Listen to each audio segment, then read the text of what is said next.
Good evening, racing fans. Welcome to racing action from Grand River Raceway for this Friday. Our first race. It's a nice, warmish fall September day here in beautiful Elora, Ontario. Track condition listed as fast. The announcer listed as slow. Let's get a look at the changes.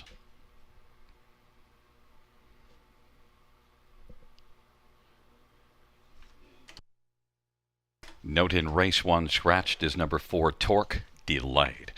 Race 1, scratch number 4, Torque Delight.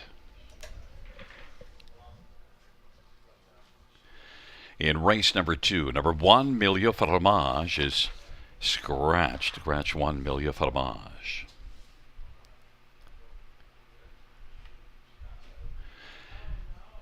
In the third race, number 2, State 1, Smiley, the hobbles extended an inch. The hobbles extended 1 inch. And number 4, Kinder Kanagami.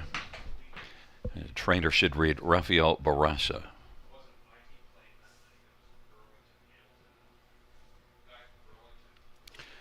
Races 4 through 7 are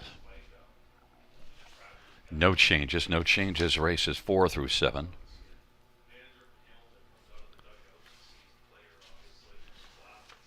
And race number 8 scratched is number 8, Happy Looker. Race 8, scratch number 8, Happy Looker. Once again, reviewing races 1 and 2. Race 1, number 4, Torque Delight is scratched. And the second race, scratch 1, Milieu Fromage. It's 16 minutes to post time. Time to welcome in our co-host and handicapping expert for the evening. And as he's here every day right throughout the season, we only have 4 days left in the racing season. No, pardon me. 1, 2, 3, 5. Rob's the math expert. He would have been quicker at that. But listen, Robert, how are you doing, buddy? Well, I'm doing fantastic. It's a fabulous Friday, right, Gary? And you're right. It is, a little bittersweet, right? We're getting to the end of the meet here, and it's gone by so quickly with this new racing surface that's been so fantastic this year, and our meet always just seems to fly by. But we still got those days left, and we're going to cherish those ones, right? And we get to kick off a big weekend here, so we'll have 8 dashes for you, all on the pace tonight. We were trot heavy last time. This time we're all on the pace. Just 8 races, so we won't have a late pick 5 and a late pick 4. But we do kick off a huge weekend in harness racing, as tomorrow night is Canada's richest night in racing with the 5 Grand Circuit events at Mohawk Park, including the Mohawk Million, one of my favorite races of the year, the Metro Pace. So excited about that. Of course, I'll also check out the race at Hiawatha and Leamington over the weekend as well. But it all starts right here at the river, right? We've got 8 dashes tonight. And it's a real nice car, top to bottom. I think there's a couple of plays that I'm really excited about, including a first-time starter a little later on in the card. And, of course, we always kick it off with that early pick 5, which has a guaranteed pool of $5,000, low takeout, 15%. And Gary and I will come and give you what we like, along with Conley's ticket, at about 8 minutes to post. Robert, I have a quick question. Did you run out of clean laundry? Is that why we're not seeing you on TV? No clean laundry left? No, I don't know. I mean, I'm looking decent, I think. I mean, maybe they decided I wasn't looking good enough to go on cam tonight. I think my shirt's not on inside out. No, it's good. I don't know. I guess maybe we'll see me for the pick 5. Okay, we'll see you shortly. All right, we'll see you shortly.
There I am. All right. Well, 8 minutes to post to the opening dash at Grand River Raceway. We got 8 on the card tonight.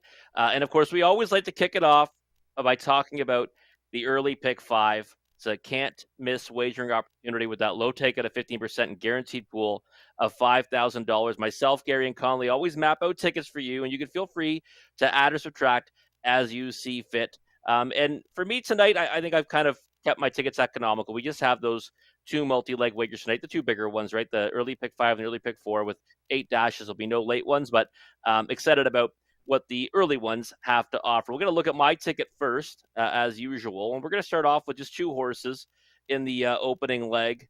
Don't have the 3 to 5 favorite right now. A little bit surprised where the money's been, but it's still early, right? We don't want to read too much into early money before the pools, have the bulk of the betting in it. So I've got the 5 and 9 here. Get in line. The 5 and the 9. He's still watching. He's still watching is one that last time, I kind of noted that the price was kind of wild on him after a good effort two back, and I think now back to the trailing post. Not too crazy about that, but I think this is one that's been improving. So I like his chances here in the opener. So 5 and 9 for yours truly to start it off. Then 3, 5, and 6 in race number 2. I think that Faded Fire might rebound in a real big way. I did not like the way she raced at Hanover. I needed her desperately that day. And it was kind of night and day from how she raced at Grand River, over this surface on August the 30th. So I think she can bounce back with a much better effort. I'm going to put her on top, but use 3, 5, and 6, 2, 7, and 8 in race number 3. Kind of a wide open kind of event, and I think BJ's Choice will take more support this time. He's got the trailing post, though, and boy, was he ever good last time, though, for the victory. I'm going to use 3 of them in there, and we're going to, risk leaving that one off the ticket. And again, in a race, though, I think we might see a bit of a price. We'll go 3 deep in there. Race 4, the 4 and 5. Going to use Hazy Coast this time after he busted me up last time for Team Horner. And Large on Levi is one I'm quite fond of in there. This is one that's won 6 of 14 so far in his career, and turned in some real nice efforts here at the river. So I'm happy to see this one back, and I'm going to put that one on top in race number 4. And then race 5, we're going to single up the 2. Steady as we go. I mean, she could not have raced any better in defeat last time. It was kind of one of those efforts that jumps off the page. She got, forwardly placed. She went to the lead, tried to make every call a winning one, and just got beat by one that was better, and was clearly the best of the rest. So inside draw, I think she'll be forwardly placed again. She gets to avoid the one that beat her last time. I think she's in the easier division of the pop-up series. Happy to single her in the final leg, race 5, $7.20. Well, Robert, I have 3 races with you that we see it pretty much identically, and then 2 races where we're completely on a different page. So in race number 1, I'm with you with He's Still Watching and Get in Line. And I like to put mine up in the order that I also have them handicapped. So I am with He's Still Watching as my top pick, and so are you. In race number 2, we see that race identically. We have the same top 4, so I'm using the 3, 6, and 5. Faded Fire, Carson's Gouda, and The Turning Point. In race number 3, this is where we differ completely. I have L'Argent Looker and BJ's Choice. L'Argent Looker from the inside, and BJ's Choice following out L'Argent Looker, who could get a trip because L'Argent Looker has gate speed, 1 and 9. In race number 4, well, we see that one the same way. L'Argent Levi and Hazy Coast. I remember Hazy Coast because I told you that that's the one that's going to bust you out, and that's what happened. And in race number 5, another dash where we're completely different. You're alone with Miss Sophia Rose. I didn't even use that one. I'm using Steady as We Go and Better Deal, my 2 in there. So I know how many combinations we have together. 0, right? 0, but I actually have Steady as We Go singled in race number 5, right? Oh, see, I had Miss Sophia Rose. What did I do there? Let me take a look here. No, it's Steady as We Go. Yeah, the 2. I'm alone in the 2 in race 5. But you're right, though. It doesn't matter. The math still checks out. 0 combinations for us to both be winners, but we are a little more similar than you think, because other than that race 3, we're pretty much bang on throughout the sequence, because I do have Steady as We Go singled in race. Okay, that makes sense. It was bad me again. Look, and back in the third race, I didn't use State One Smiley. We both look at that third race. That's the one that is the troublesome one because it is wide open. I can make an argument for Larjan Looker, even though the last race kind of tailed off, and BJ's Choice. But you can easily make a statement for State One Smiley, 4 wins, and then the two on the outside. It's just, and of course you love Smoking Hot Dudes. How can you not use that one? Exactly right. And you know what? A1 Smiley's been racing really well at Hanover. I've watched all those races. Been very impressed by that one. Debut was here at the River. It was just an okay effort, but it's come a long way since then. We're going to look at Conley's selection, see if maybe we're a little more similar with those ones. Even though, like I said, Gary and I are pretty much the same in races 1, 2, 4, and 5. Just race 3 were different. Well, so Conley's with us here. The 9, he's still watching. This is one that we see taking support now, down to 3-1. I love his chances here in the opener. 2 and 5 in race 2. So he's got one of the 3 that Gary and I like. Race 3, he's spreading out 1, 4, 6, 7, and 9. And again, we just mentioned that race kind of looks wide open. So, I mean, I have no issues with spreading out there, but doesn't actually have 2 of the ones that I like, even though he's using 5 of them. 1, 4, and 5 in race number 4. So we've got 2 of the same there. He's added in the 1 Magical Ian. And then race 5, he's in agreement. Just steady as we go. She raced too good to lose last time. I think she gets the job done tonight. $6 is the cost of Conley's ticket. And again, we're all kind of same neighborhood, just different address. Conley has not been spending as much money on the pick 5s. I guess he's run out of his Vegas bankroll that he brought back from his trip to Vegas. Well, he hit that big one, though. I think he's realized that the name of the game is limiting losses, right? And keeping your sequences a little tighter. And then when you cash, it's all that much sweeter and you have a better ROI. I think that's what's happened. That's what I'm going to chalk it up to. But you got a couple minutes to map out your winning wagers for the early pick 5. Guaranteed pool $5,000. Low takeout 15%. We'll come back after the post break to take a closer look at the opening dash.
Field 4, race number 1 on parade. 1 big honor, Brent McDonough for Graham Burgess.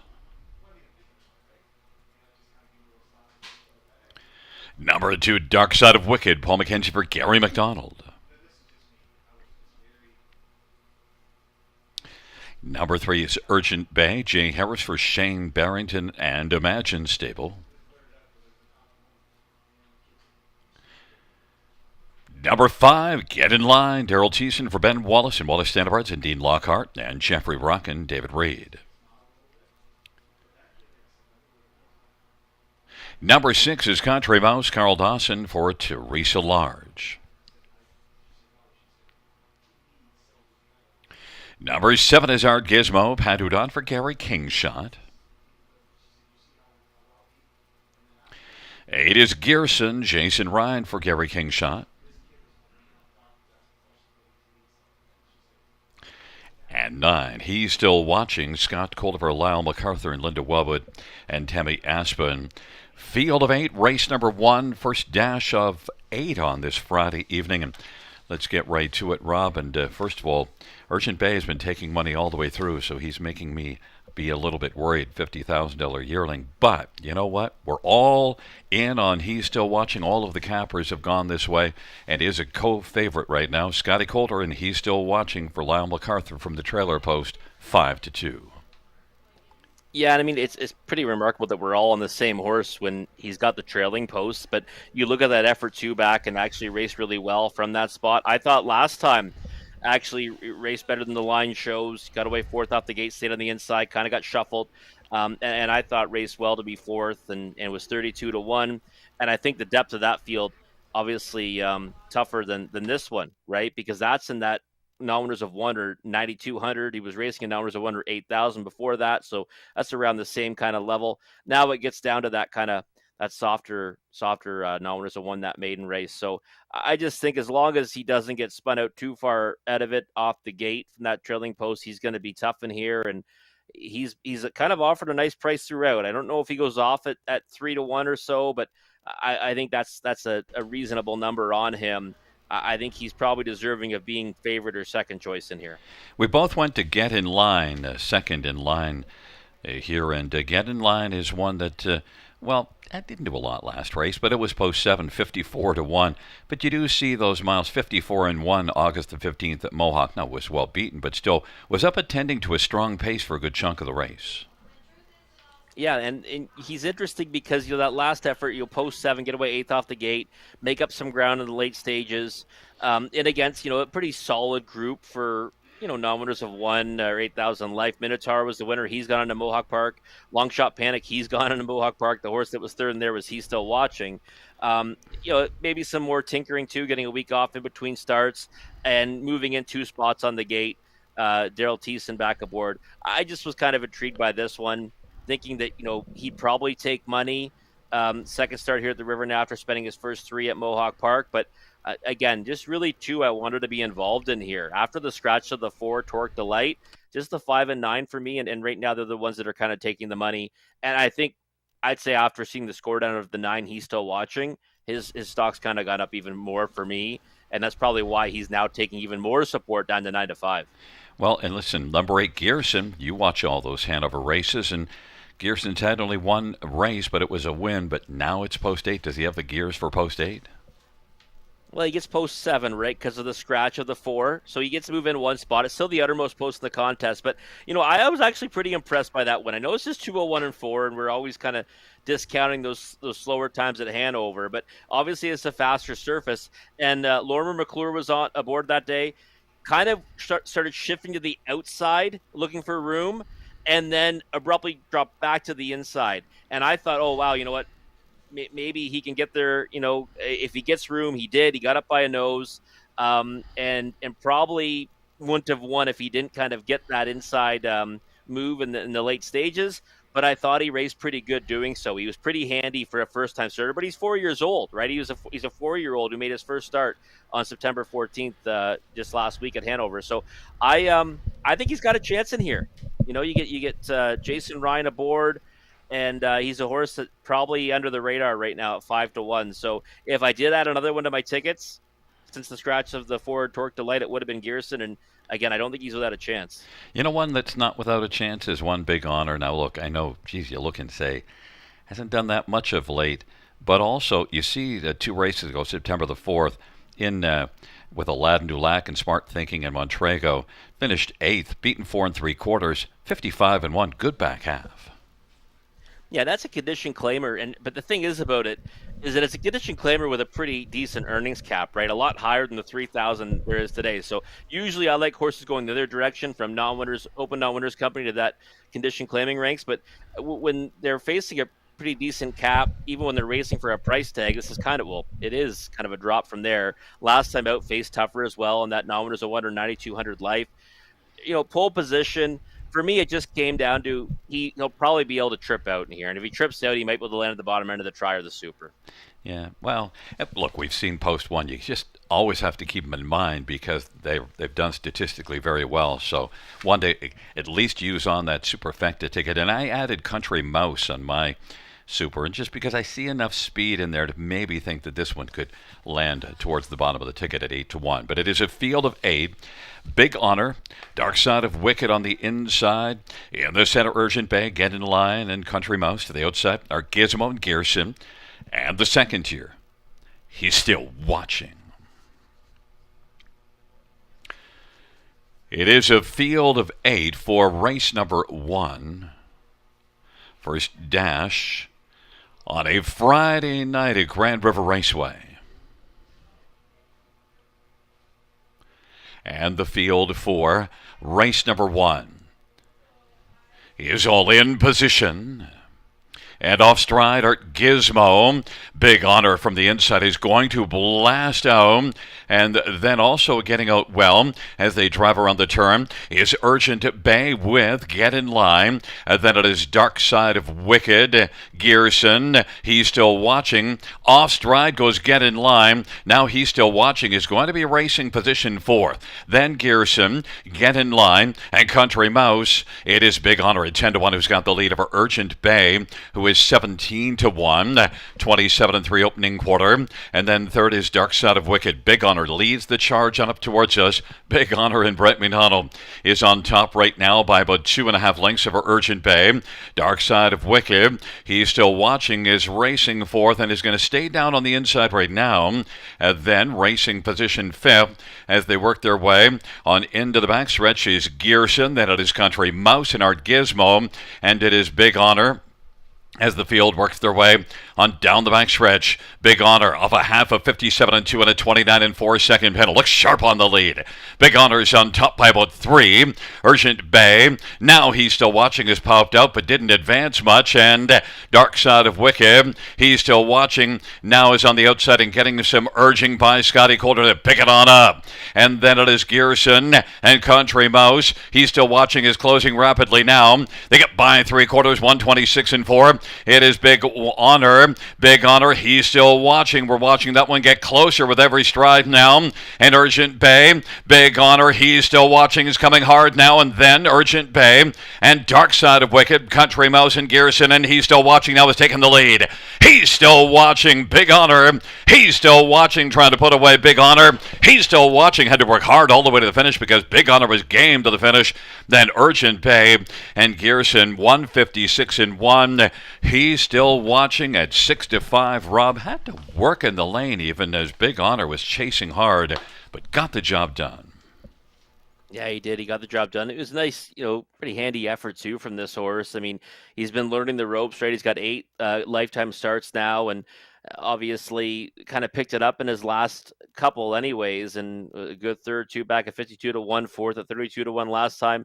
And now today he's a winner at 6-5. That's how it goes, though. Typically, right as they start to show it, we started to get behind them at the windows, and again, just had to kind of get away from the trailing post, and then he made a move at the right time, and ends up kind of forging past for the victory in the stretch. But the one Big Honor was game, right? We kind of thought that one might be able to scoot out of there from the pole position, and do good things, and he did. I mean, he kind of pushed this one right to the wire, right? I mean, I think the body language kind of shows it all late there, but again, a decent effort from Big Honor. Urgent Bay, one that I kind of overlooked, and I'll be honest, that I went back and watched the qualifier when I saw that one taking all kinds of early money, and I kind of felt the same way about it. I really didn't think he was one I had to use on the upper end of the ticket. It raced pretty well though, for a start, for first start of his career for Shane Barrington. And Jay Harris ends up finishing third at a nice price. And you also did like Gearson. We both put Gearson on the ticket, and Gearson was able to finish at 4th. You're see at 9-1, so it's a 9-1-3-8. Yeah, I'll put him on the watch list for next time because I thought that he kind of got at it late in the mile. He was coming forward in the late stages, and again, the horse has just had one start before that, so I think he'll likely get a lot out of that effort. Going a quicker time now over a bigger surface. So Gearson's one we might come back to. I want to watch Big Honor because I think off of that race he can go forward. It's a 9-1-3-8, and back in front of us is number 9. He's still watching. 3-year-old He's Watching Bay Gelding, owned by Linda Wellwood and Tammy Aspen. Lyle MacArthur is the trainer. Scotty Coulter is the winning driver. And it is the first win for He's Still Watching. First win, 9 career starts. He's Still Watching, 156-1. Winning drive to Scotty Coulter, the 10 Tornado.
The first race payouts 9. He's still watching. 470, 270, and 251. Big honor 690, 483. Urgent Bay 750.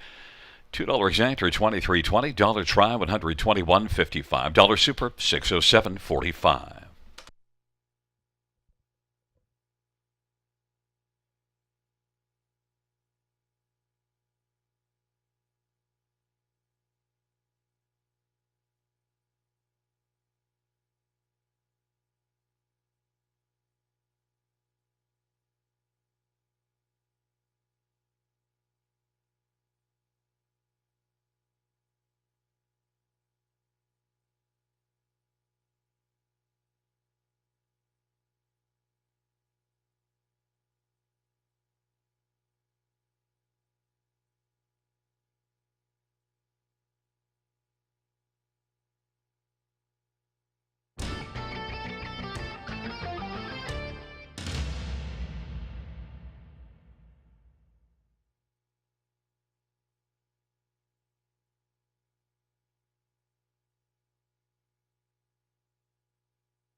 First race, or we finish from the top. Said 263. Scratch 85741. That is 263 85741 on the bottom.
Just 5 minutes to post for race number two. There's a beautiful look at that Allura sky.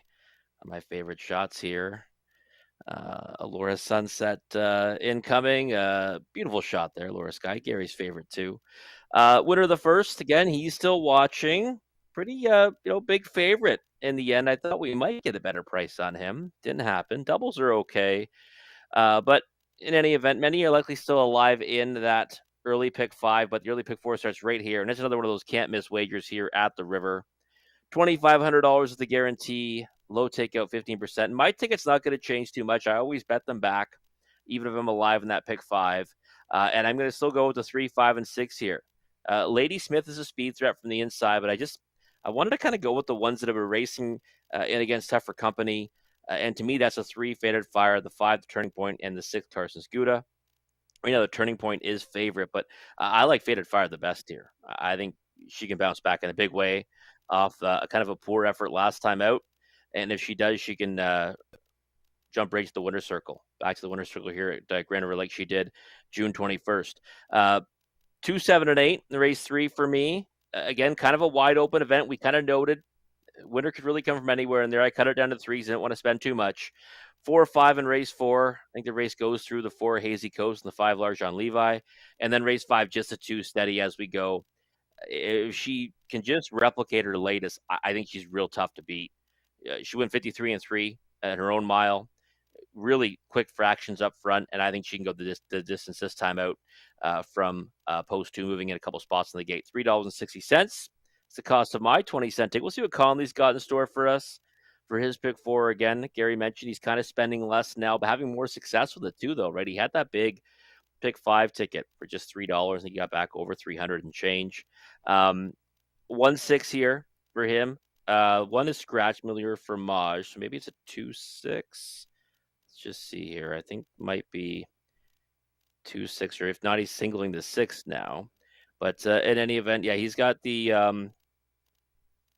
I've got different numbers for Conley here. I've actually got 2, 3, 4, and 5. I've got 2, 3, 4, and 5 for Conley here, and then I've got 1, 4, 6, 7, and 9 in race number 3. So yeah, a little bit different than what we had on there. We'll get it fixed up. While they're fixing them up, if you've thought about this idea, you know what you should do is also take one What's that? single ticket that has just Mississippi Rose alone in the 5th, only because, we've always learned in the past when somebody suggests or you accidentally get a wrong ticket, you kind of got Yeah, to consider it. you never. Yeah, you do. I mean, it would be like a Gary Guy mistaken wager ticket, and you don't want to cancel it, right? So, and listen, I've always been a fan of Miss Sophia Rose, so I mean, I'm not even that opposed to that idea, and I do agree that sometimes when you do punch the wrong ticket or kind of post the wrong numbers, you might want to actually play that ticket. But Well, Conley's ticket is 2, 3, 4, 5. yeah. Sorry, go ahead. No, I'm just okay because I was just saying because that's just the hunch idea with Miss Sophia Rose. Only because I don't know why I just thought that you had Miss Sophia Rose alone, and maybe I just know something about what's already going to happen. Yeah, maybe. It's very possible. But Conley's ticket, 2, 3, 4, 5 here. He's leaving off the 6. 1, 4, 6, 7, and 9 in race number 3. And then he's got the 1, 4, 5 in race 4 and just a 2 steady as we go in that money leg. That's his ticket, $6 for a 20-cent ticket. Again, he did single up in race number 1. So that would then mean that his pick 5 and pick 4 are the same price. But wishing you the best of luck on your wagers. You're going to want to get them in now. You got a minute or so to post for race number 2. Low takeout, 15%, guaranteed pool, $2,500. And again, look at that beautiful Allura sky, beautiful sunset, Gary's favorite. And there's Conley's ticket. So now you can visually see it as well. There's his ticket there for $6. We'll come back after the post for a take closer look at race number 2.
Field for the second on parade. 1 is scratched. And number 2 is Lady Smith. Sammy Fillion drives for Rafael Baressa. And the owner is Michelle Legacy.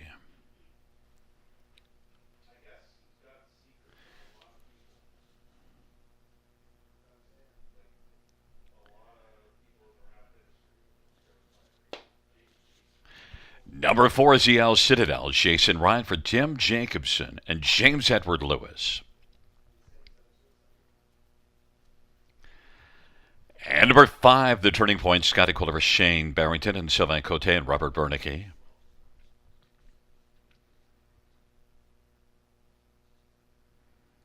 Number 6, Carson's Aguda, but there is 5, the turning point.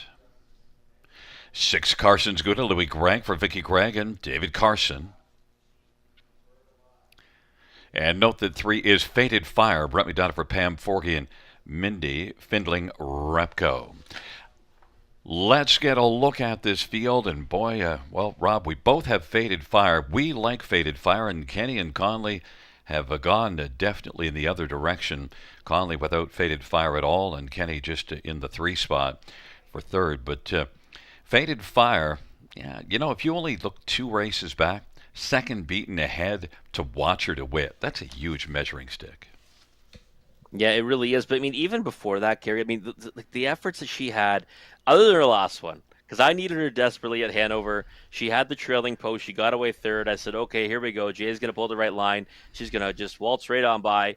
She didn't. She just hung out there, and then she faded back to fourth. But before that, that second to watch her do it was a fantastic effort. And then really all those races, you know, other than maybe that seventh in there at Mohawk Park were solid. And she had a real nice victory here as well, where she won by more than 4 lengths. And it was like she went past the pace setter in a blink of an eye and then opened up that 27-4 final quarter. I just hope she rebounds tonight. I mean, she gets reunited with Brett McDonald, who's had success with her. And I think right now she's a big overlay at 5-1. I'm just going to bet her blind faith that, you know, she bounces back with a big effort. And anything near that price, she'll be getting a pretty, you know, solid win wager from yours truly. Now, full disclosure, I originally had Carson's Gouda, then I looked a little closer, and then I just kind of remembering, hold on a second, Fated Fire's been in with some pretty tough ones. But, you know, Carson's Gouda also has raced with some solid company, and Carson's Gouda, I think, is full marks for getting well bet in here. I think so too. I mean, she's a classy mare. There's no doubt about it. I mean, she's got 132,000 made. That's more than everyone else in the field. She's got 15 career victories, and if you look at her last 2, I mean, she's facing off against really decent horses in those non-winners of 4,000 last 5 at Mohawk Park. And made the final of a pop-up series before that, and finished third to Yoda Queen. So you've got to really, you know, look at it and say that if she can get the right kind of trip in here, she's likely the one to beat. I thought that, you know, she should be the favorite based on what she's been doing. I knew Lady Smith would take money. She's got the inside draw. She's got early foot. But Carson's Gouda, to me, is kind of the one that if she can kind of work out the right journey and she can bring her A game, then she's the one to beat. But I thought we'd get value on Fated Fire because of her latest effort, and we're getting that right now at 9-2. Number 5, the turning point, is 9-2 on the board, and I went 3 deep here in the pick 5, and so did you, and that's because the turning point also has a solid shot. And look, this is one that was second to Shoot the Whiskey. That's a nice one last time out. You see some just good overall miles, and is having a really good season. Yeah, this is, you know, top condition class now right here at Grand River, and we saw this one win the bottom condition class August the 9th, and then she stepped up against some solid horses, faced the likes of Duchesne, was second to that one, and then the race at Mohawk Park, obviously, you know, weren't as good result-wise, but they were still decent enough. That fourth to Anne was okay. And then last time out, like you mentioned, Shoot the Whiskey, that's one that can certainly rise right up the ranks, and she was second best to her. So this is now third start Lasix. So I don't mind that as you know, get second start, third start Lasix, kind of when you want to jump in. And I mean, I think she's got the credentials and the gears to beat this group with the right kind of trip as well. So like, it's funny. It's one of those races where I almost went 3-5-5-3, and they're the better price on the board right now. I think of the ones we're talking about. So maybe that's the direction to go in. But I think the turning point's in with a chance at 9-2.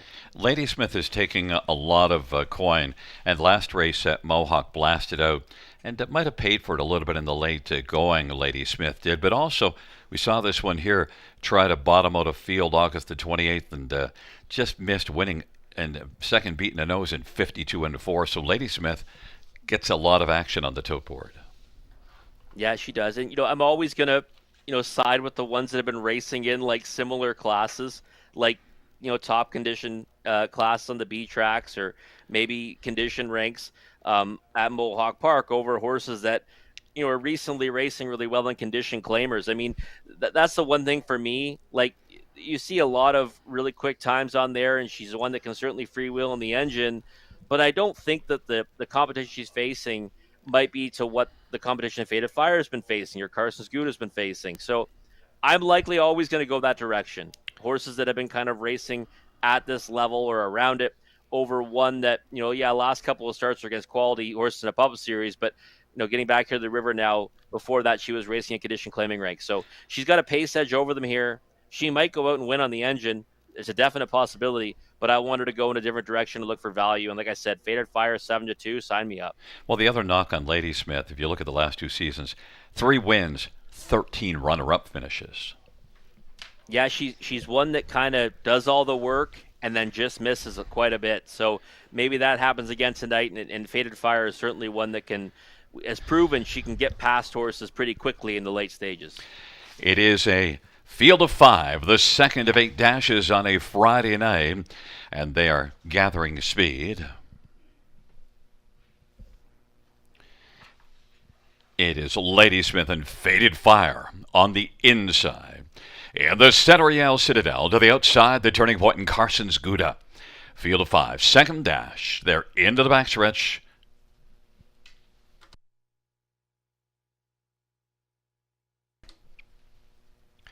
And the field for the second race is at the start in the rough. Ladysmith blasting from the inside with the El Citadel. Faded Fire. Now Faded Fire is out second, then El Citadel third. Then the turning point and Carson's Gouda. They come away in program order with Ladysmith on top. Ladysmith doing the work on the lead with Faded Fire, keeping a close watch on Ladysmith and El Citadel, who's racing third. The turning point and Carson's Gouda is fifth in line. Just a field of 5 racing past the opening quarter. Ladysmith at 2-1 has the lead. 27-3 opening quarter. Faded Fire is second. El Citadel is third. They roll their way on past us, and then the trailing pair, the turning point, and Carson's Gouda. And on they work their way. On up towards the half with Ladysmith on top. Ladysmith and Sammy Filion off at 27-3 opening quarter. Will look to pick up a second panel breather. And Faded Fire is right there close. Nose to helmet in the pocket. El Citadel is racing third. 57-1 halftime. And El Citadel is going to pop out now and come first over. Faded Fire is on the inside third now. The turning point is moving up. And then Carson's Gouda. Ladysmith getting tested by El Citadel. Faded Fire on the inside. The turning point is racing position fourth, and Carson's Gouda is fifth. Ladysmith for now is holding off El Citadel. Faded Fires on the inside, taking the short way around the turn. The turning point, and Carson's Gouda. Ladysmith and El Citadel. And Faded Fire gets up a little closer in the pocket, and the turning point is out 3 wide. Ladysmith and El Citadel. Ladysmith, Faded Fire is looking to blast up the inside now. Ladysmith and Faded Fire, and now charging on the outside, the turning point. The turning point is turning quickly at the finish, but it looked like Ladysmith holding off the turning point. Faded Fire's on the inside. As spirited battle to the finish, we were waiting for Faded Fire to blast up the passing lane. It didn't happen, Rob, but Ladysmith looked to hold on there. Yeah, I thought that we were going to see Faded Fire come right up the passing lane for the victory. I really was expecting it, because look, she had all kinds in the pocket. And it's interesting, right? Like, Ladysmith is one that I was kind of going against there. But you're hoping, at this point, okay, maybe slower fractions up front's not going to be all that bad because Faded Fire's kind of just chasing him in the pocket. But in any event, Lady Smith, kind of gets her way on the engine until EL Citadel comes to battle. I thought it was pretty close to the wire, though. Turning Point getting into the photo, but I'm not going to doubt you, Gary. Well, you might. Down the stretch, I've been kind of fading a little bit. So, I had my second thoughts here when I actually called it.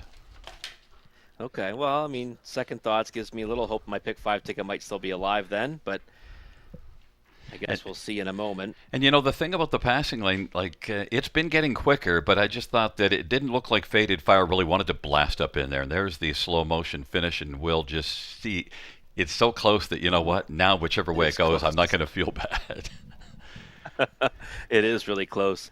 But you're right. I mean, we've seen such good things from the passing lane as of late that I honestly thought. I mean, because she tightened up in a hurry on the back of Ladysmith on the last turn, and I thought we are going to see her fire up there, but it just didn't happen. She ends up still finishing third, but it doesn't help yours truly. But there it is, Turning Point, Gary. And the thing we said is Ladysmith just doesn't close it out. Well, there's another one of those not closing it out. Yeah, no, she does all the work and then she doesn't get paid sometimes. She still gets paid. She finishes second, but I'm sure when it's that close and sweating out this many photos for her, they like to see more wins on her card. Did you appreciate my honesty? I love your honesty. You're always transparent and honest. That's what's what I love about our dynamic, right? We're always calling it as we see it. Sometimes I'm positive that I'm right, and other times I say, I'm not so sure. Well, back in front of us, I'm glad to be wrong because Scotty Calder with another win. 2 for the Tan Tornado, 2 for Tan, the Turning Point. 5-year-old Jake, a end of an era Brown Mare by Sylvain Cote and Robert Bernicki. Shane Barrington's the trainer. It's the 6th win this year. And the 10th win lifetime, the Turning Point 153-2.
The second race, payouts 5. The Turning Point 510, 320, 262.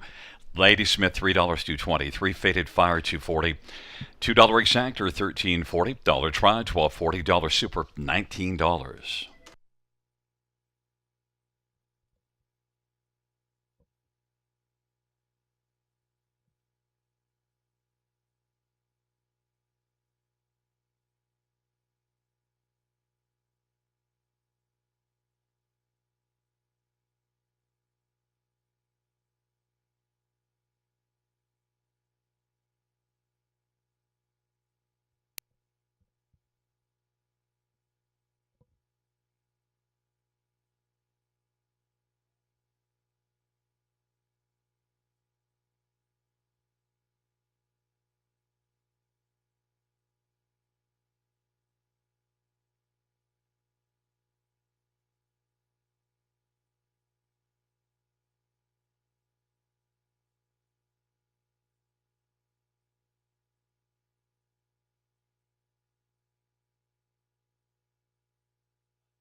Fans, while we have a moment, we'd like to wish a happy birthday to Dano. It's Dano's birthday. Happy birthday to Dano from your family.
Second race order finish from the top. So scratch 23415. That's scratch 23415.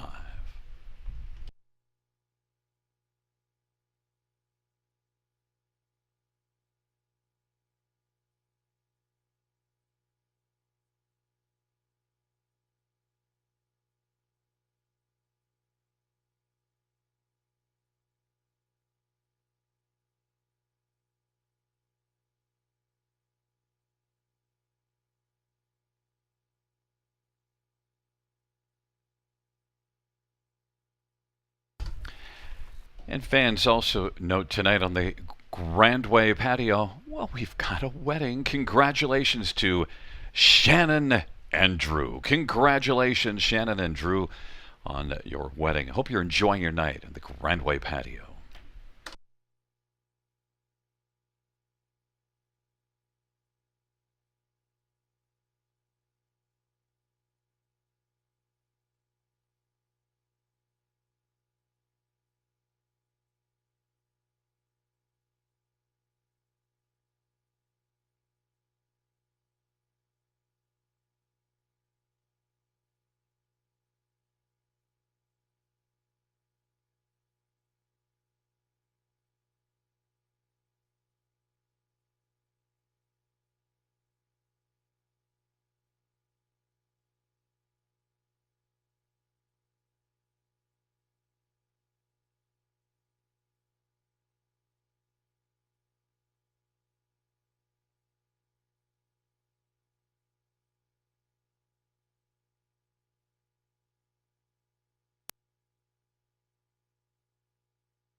Field for the third on parade. One Larjon Looker, Todd Rashford for Patrick Bissett and Larry Lane.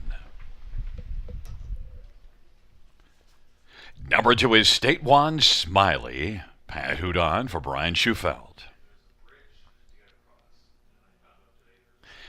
And number 3, They Make Us Better, Daryl Thiessen for Jason Woodward and Joshua Woodward and J.C. Woodward.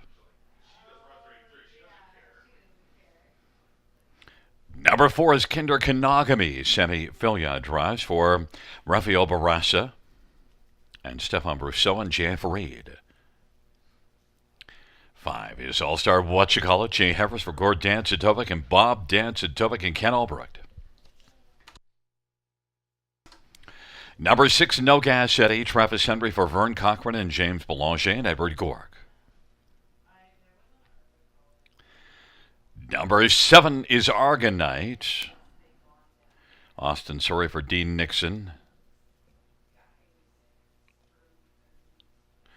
And 8 is Smokin' Hot Dude. Jay Birbino for Julie Walker and Dr. Terry Fried.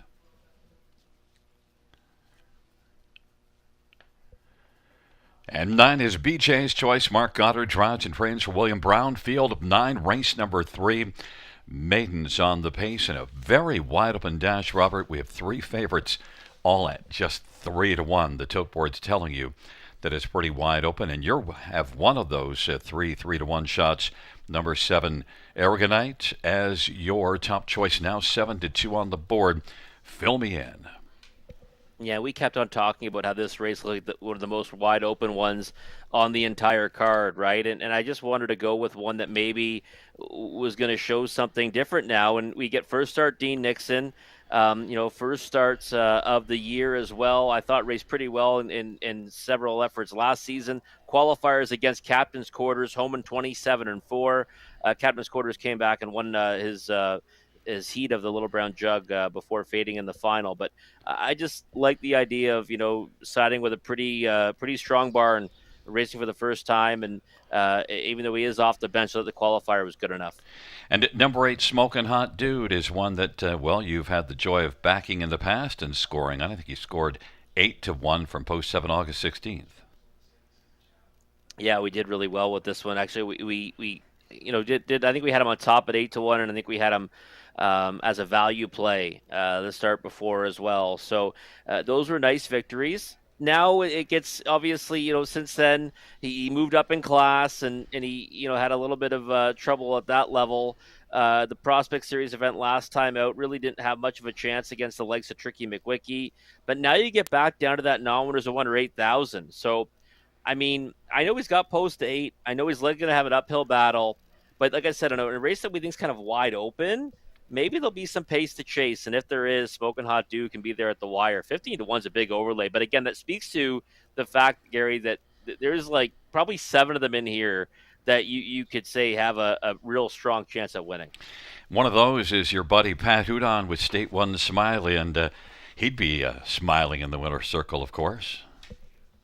Yeah, he would be. And this is a horse that's been racing, really well at Hanover. And Pat was aboard for one of those wins. The other 2 were Ryan DeRoche. The latest 2 were Natasha Day, but just did it on the engine, throughout in those efforts. And I thought that last time out was pretty impressive from post 5. A time before that, dominant victory. I mean, this horse was never really, all out in any of those victories at Hanover. And I thought the effort here wasn't all that bad, to be perfectly honest, as well, when he was 5th at 30-1 in his lifetime debut. So he's one that's got a chance here, and he's going to be confident, right? Probably bring with confidence coming into this. He's not one that I would leave off my tickets, especially in the exotics. Number 4, Kinder Kanagami, I left off.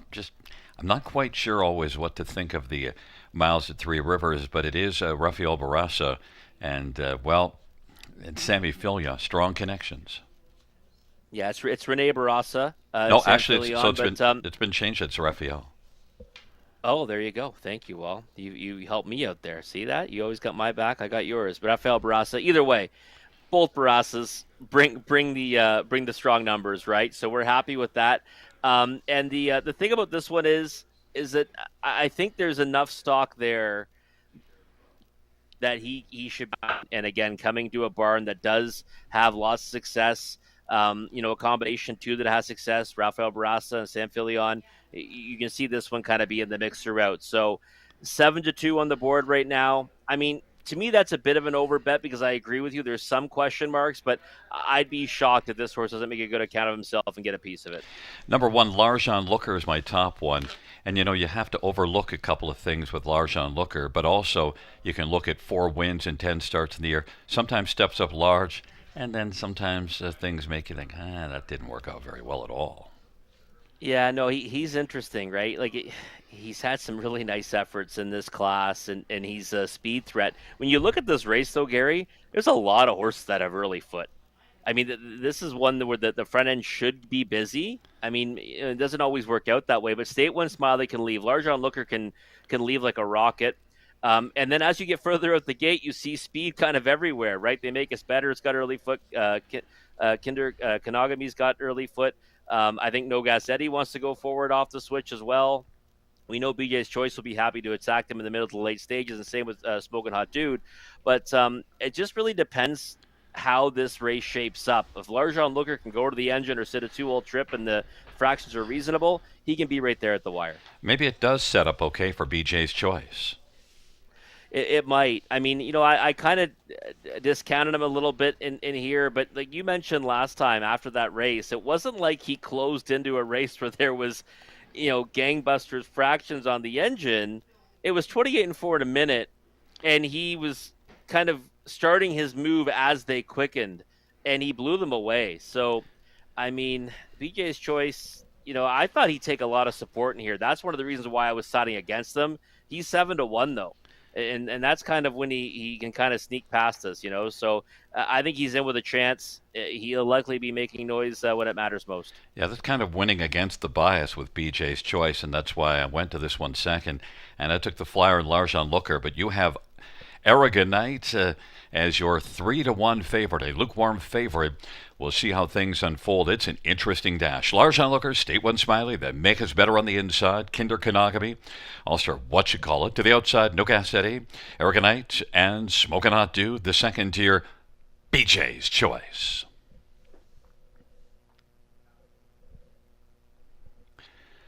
Field of 9, race number 3 on a Friday night at the river.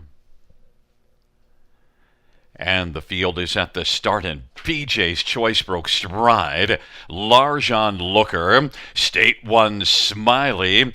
Larjan Looker, State One Smiley. Smokin' Hot Dude is leaving, and now Larjan Looker is having a little bit of a problem, and State One Smiley is going to drive on by.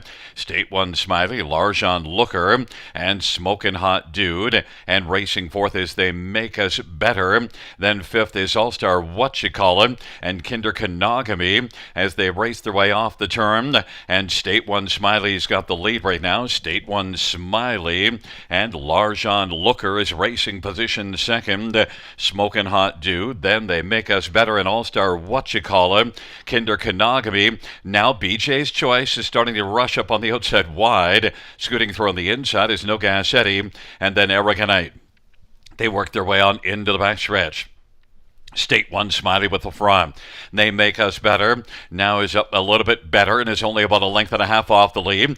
Larjan Looker on the inside is racing third. All-Star Whatchacallit, Smokin' Hot Dude, Kinder Kanagami. There goes Aragonite now, 3 wide. And then it is back to BJ's Choice and No Gas Eddie.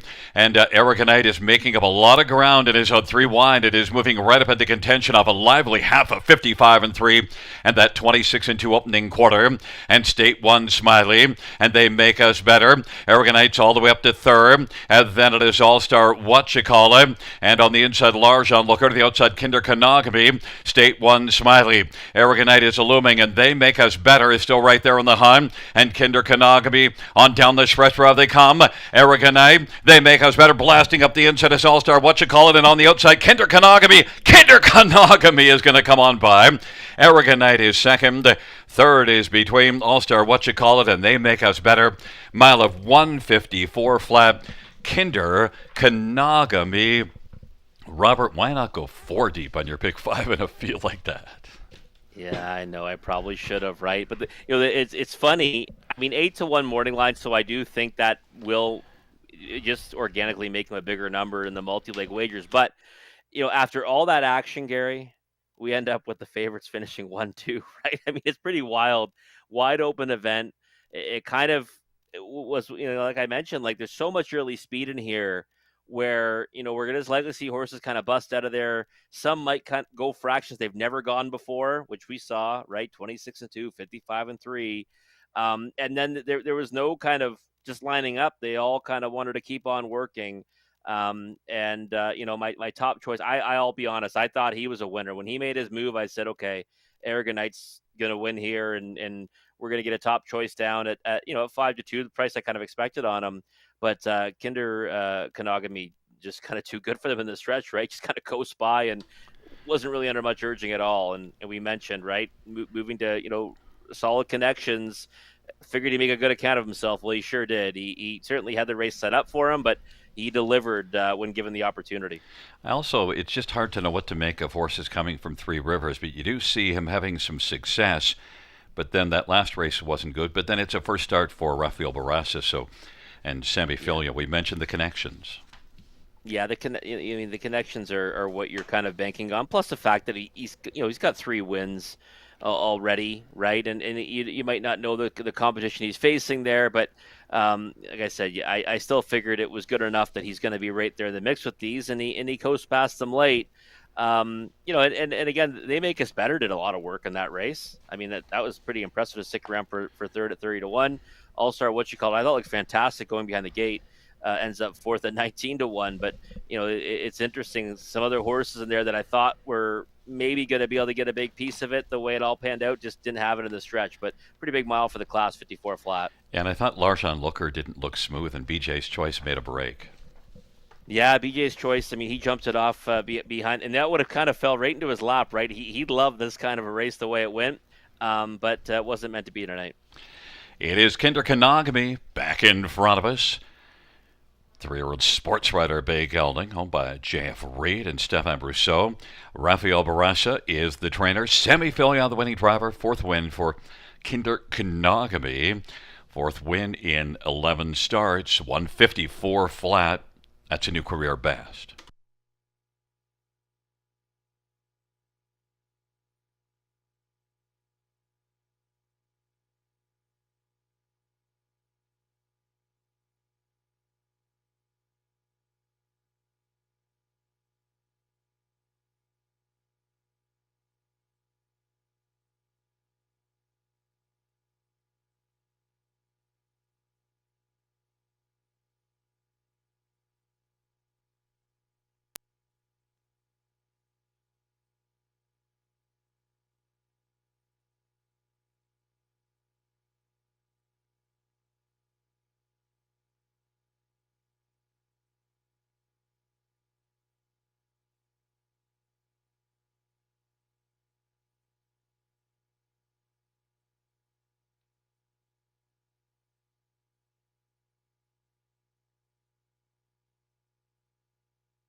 Third race payouts for Kinder Kanagami, 560, 360, and 337.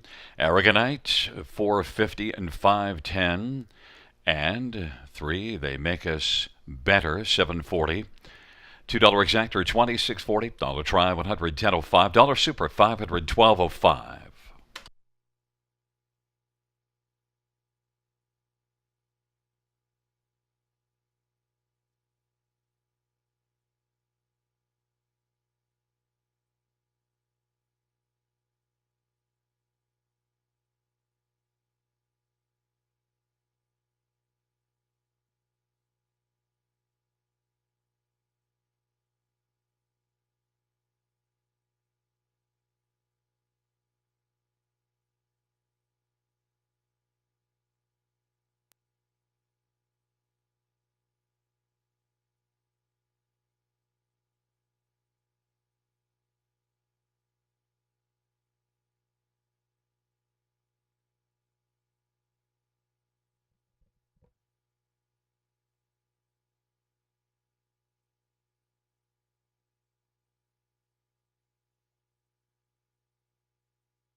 The third race saw her finish from the top down nine, 5-3-1-4-6-2-7-8. That's 9-5-3-1-4-6-2-7-8 on the bottom.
Field 4, race 4 on parade 1, Magical Ian. It's Travis Henry for Sean Stacy and David Lumsden.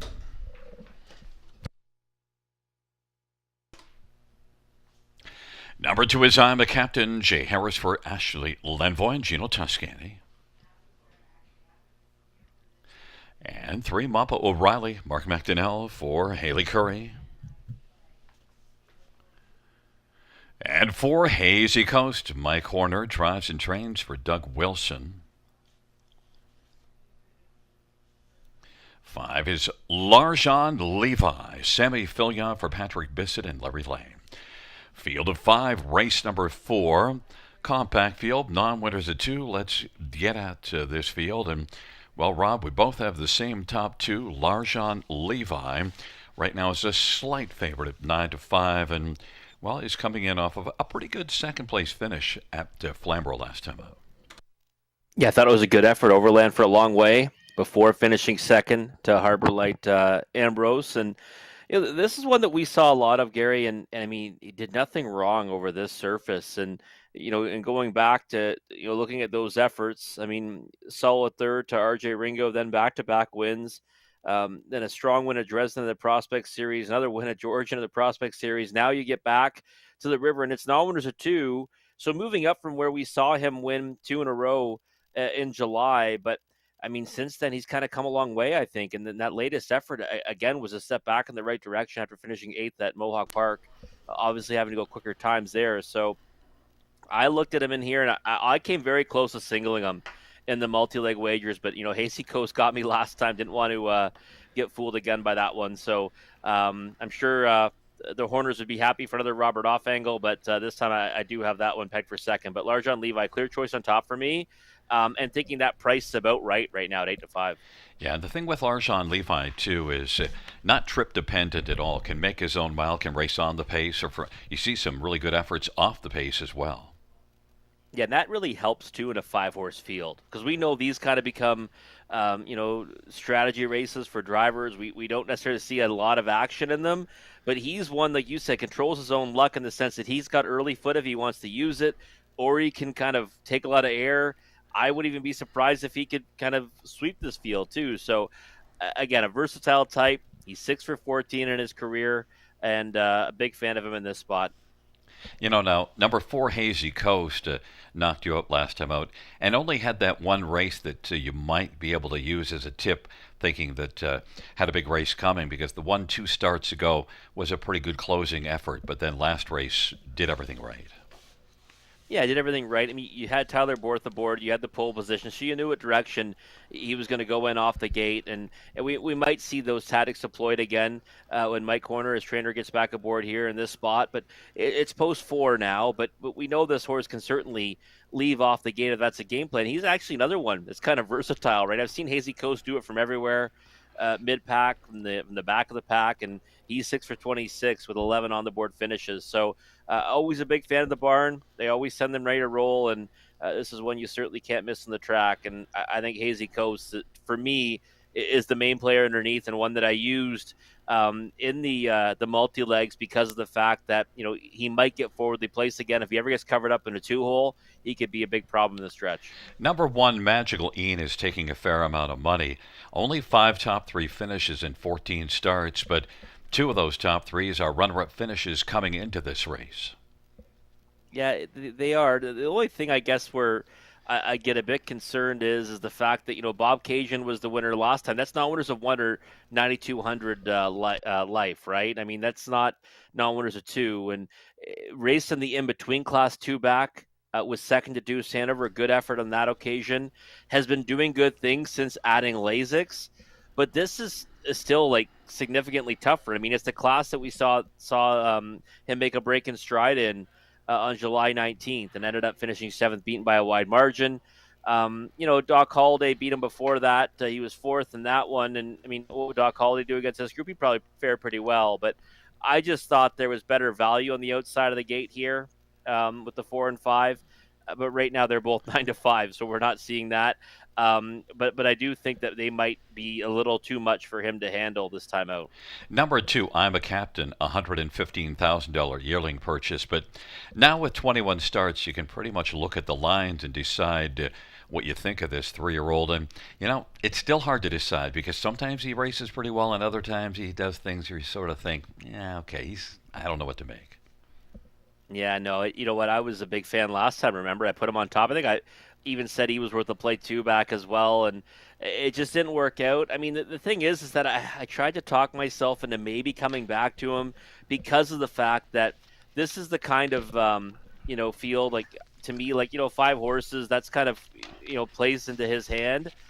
I just needed to see more from him. I couldn't put him ahead of the 4 and 5, that's for sure. I'm pretty, pretty strong in playing this race 5-4 and even 5 with 1-4. But he looks like the logical one to round out the super. We might as well touch on the one that we haven't gotten to, Mappa O'Reilly, Mark McDonnell. And Mark's actually put up some decent numbers on the training side this year. Yeah, he has for sure, and I mean, I don't mind him as a driver at all either, and I think that this is one that kind of finds a bit of a tough spot in the sense that I think the depth of this feels pretty strong, but at the same time, again, it's a 5 horse field with the right kind of a trip, he can get a piece of it, right? Mapper O'Reilly's got 3 top 2 finishes, 13 tries, and again, this can be third start now for Mark McDonnell driving and training this one. So I think again, maybe he can get in the bottom of the try or the super. That's probably his ceiling, though. And he does have that win in the Prospect Series here in 53 flat, July the 15th. But of late, things have not been going well. It's a field of 5 for the 4th race. Magical Ian and I'm a Captain on the inside. In the center, Mappa O'Reilly. To the outside, Hazy Coast, Larshon Levi. It's a field of 5. It's the 4th dash on a Friday night at the river, and it is post time.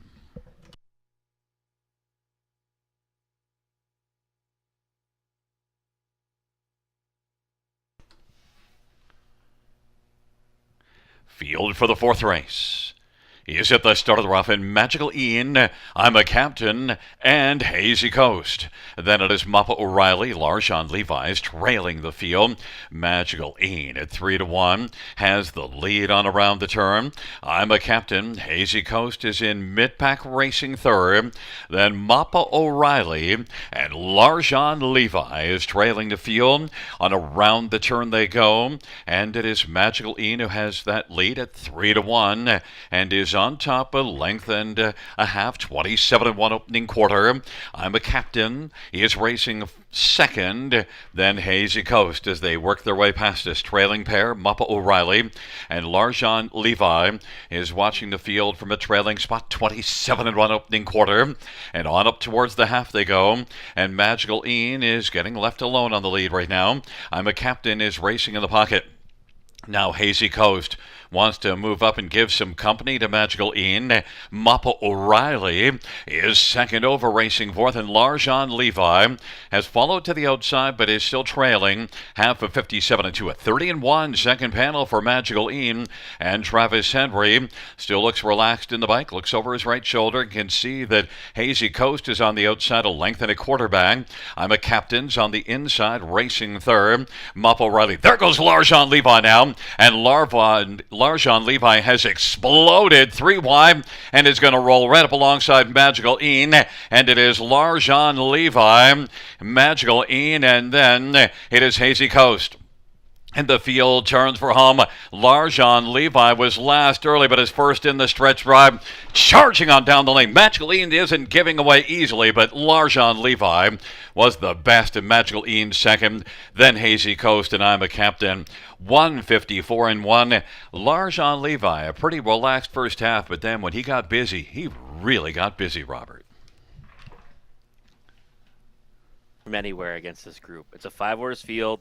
I'll be honest, I was kind of coaxing him. Glad my mic's on mute. I was kind of coaxing him to move a little bit sooner, but I guess Sam Filion, he's won a lot more races than I have as a driver, right? So I guess he knew exactly when to move.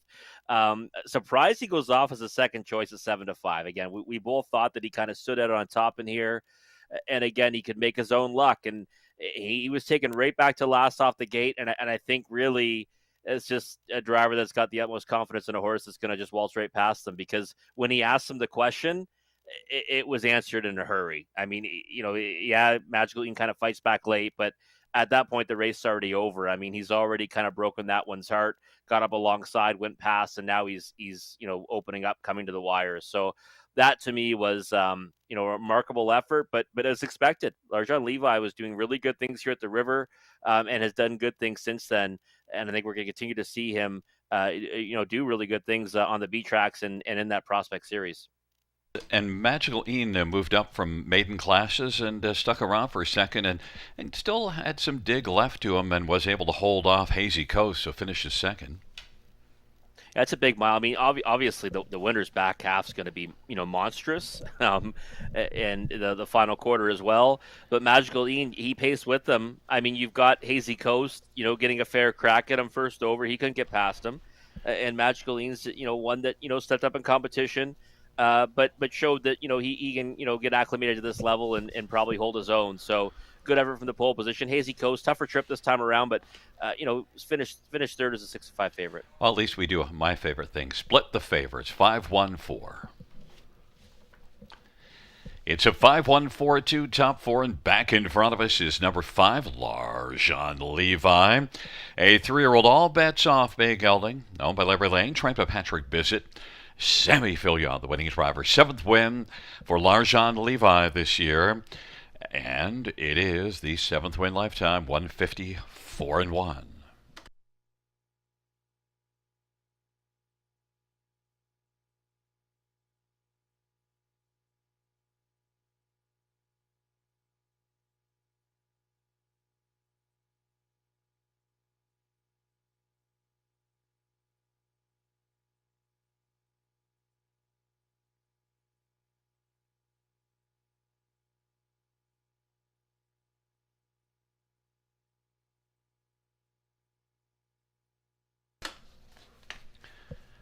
The 4th race payouts, 5, Larjon Levi, 490, 320, 230. 1, Magical Ian, 450, 264, Hazy Coast, 210. $2 exactor, 1820. Dollar try, 1660. Dollar super, 990.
Fourth race, so we finish from the top, 2, 4, 5, 3, 1. That's 2, 4, 5, 3, 1 on the bottom.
Field 4, race 5 on parade 1, Brave Chick, Todd Ratcher for Joe Montour.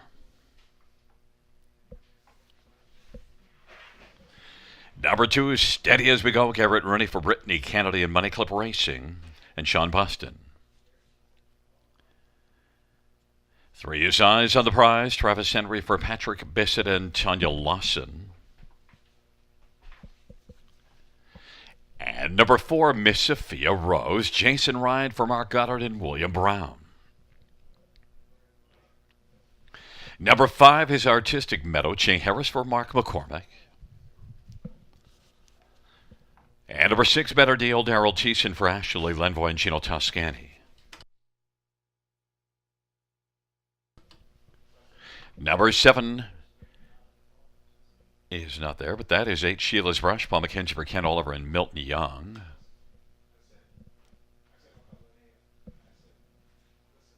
And 7, Feel It in Your Hands, Austin Surrey for Mark Winnicott and Gaetan Hebert. Field of 8, race number 5. Let's get a look at this field. And while we both think that Steady As We Go is the one to beat in here, but in this field, I don't like any horse in here at 2 to 5. Steady As We Go, Garrett Rooney, Brittany Kennedy, strong connections, but 2 to 5 on a horse that has 1 win on the year and 3 top 3s and 16 starts. That's a little tough sledding, Robert.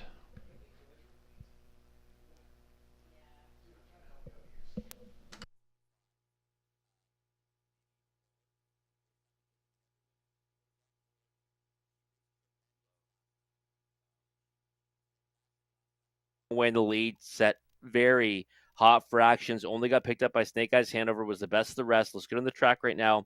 Now, there's another thing that's kind of, interesting here is we know these pop-up series are for horses down their luck, so that obviously maybe we're not going to see them play out consistent to form, but we haven't seen a winner on the engine tonight. I mean, the winners have come from fourth, sixth, and last race was last in a 5-horse field. So, I mean, if that's a bias happening, then I don't know what to do with Steady As We Go, because I would think she's going to go back to the lead again. Looks great in the track right now. It's pretty fired up. I think that's the only path for her, and it hasn't been the spot tonight. Now, maybe it's just been the way the races have played out, but again, I would say after 4 races, that's a bit of a bias. Yeah, and overall this year, I've really been pleased with how this track has eventually shaped up, and so it's just an interesting handicapping track, because where we had the kind of front-end bias, early speed last year in the half, this track just plays pretty evenly. Yeah, it does, no doubt about it. I still would always rather be on the side of speed, but I'm not sure that's the case tonight.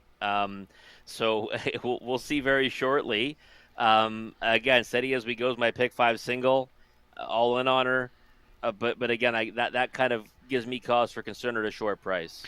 Now, the thing in this field is this is not exactly a field that's been ripping it up. So you have to kind of dig a little deeper and see what you can find here. Eyes on the Prize, the last race, that wasn't great, but you do see some consistently good form before that. You do. And the thing is, right, if you remember, we're going to see this one later on tonight, Snake Eyes Hanover. She was pretty solid in victory last time, getting past Steady As We Go. And Eyes on the Prize has similar lines coming into this, facing similar competition. Those open or those optional claimers, 8,000 condition claimers, even an open 8,000 claimer at Clinton. So, I mean, similar competition for Eyes on the Prize. I would say this is, Exotic Dragon last time, Gary. It's obviously a drop in class for her, facing softer competition. So you can convince me right now she's worth a few dollars to win at 14 to 1. That's a big price in Eyes on the Prize. And again, I think in a race where a lot of horses are down their luck, she's got 5 wins this year, 13 on the board finish. She jumps into the second leg of the series. I think she's probably the one you're supposed to pivot to if you don't want to take a short price on Steady As We Go. Well, your second choice and my third, so we both see that that last race was against tougher and good form before that. How about number 5, Artistic Meadow, one that kind of fell really out of favor for a couple of races, but the last race here in the pop-up series finished strongly, 28-3 final quarter, was coming on nicely. It was sneaky good. Yeah, it finished third on the end of it, 19-1. Interesting that I thought maybe it'd be forwardly placed. Last time wasn't. I think the name of her game is getting forwardly placed. It's not really the place you want to be tonight, though. I don't think so. If she gets a similar kind of trip, then I'd say she could be right there at the wire. I've always liked Artistic Meadow. I think she's got back class. She's a horse I've always been fond of, and she can really jump up with big efforts. Even though she's got no top two finishes in 11 tries this year, I wouldn't rule her out. 11-1, not a bad price. Number 4, Miss Sophia Rose, stepped up with a pretty solid effort last time out. Battled hard, was game, and got the job done. Can Miss Sophia Rose win back-to-back? I mean, I think she can. I mean, especially with your angle, right? Of the, you saying that she was my best bet in a single for me when she wasn't. But Mark Goddard too. I mean, just got a win at Mohawk Park. We saw him, get wins here. He's been kind of racking up victories, right? So, I mean, that's certainly going in her favor. Races for a hot barn, coming into it off a win. And it has been in good form. I mean, even though she's light in the win column, she's hit the board with, somewhat frequency with 10 on the board finish this year in 35 tries. So yeah, I don't mind her in here. Again, like I think you hit the nail on the head. I don't think you want to take 3 to 5 in anyone. As much as I like Steady As We Go, vertically in this race, I'm not going to back anyone at 3 to 5. Yeah, I just think this race is a little lacking in form. And look, Better Deal, for example, last race, post 7, is not able to be much of a factor, but it's not as if Better Deal didn't at least put up a decent time and an effort. But you see some decent efforts before that. Was third here August the 28th, in battled really hard in that one. Yeah, she's not without a chance in here. She's one I've been fond of on several occasions, and I mean, she took early money last time, never was able to get into the race. She'll likely get put into play tonight, I would think. She's got to. Post 6 to work from. Again, she's proven she can kind of race from any kind of trip too, so we'll see what she does. But I'm very curious to see if speed holds up here. Well, your second choice, Eyes on the Prize, has dropped down to 6-1, and my second choice would be Better Deal, also at 6-1. As steady as we go, our top pick is getting hammered. It is 4-5. It's a field of 8. The fifth race on a Friday night at Grand River Raceway. They're into the backstretch, gathering speed, approaching the start.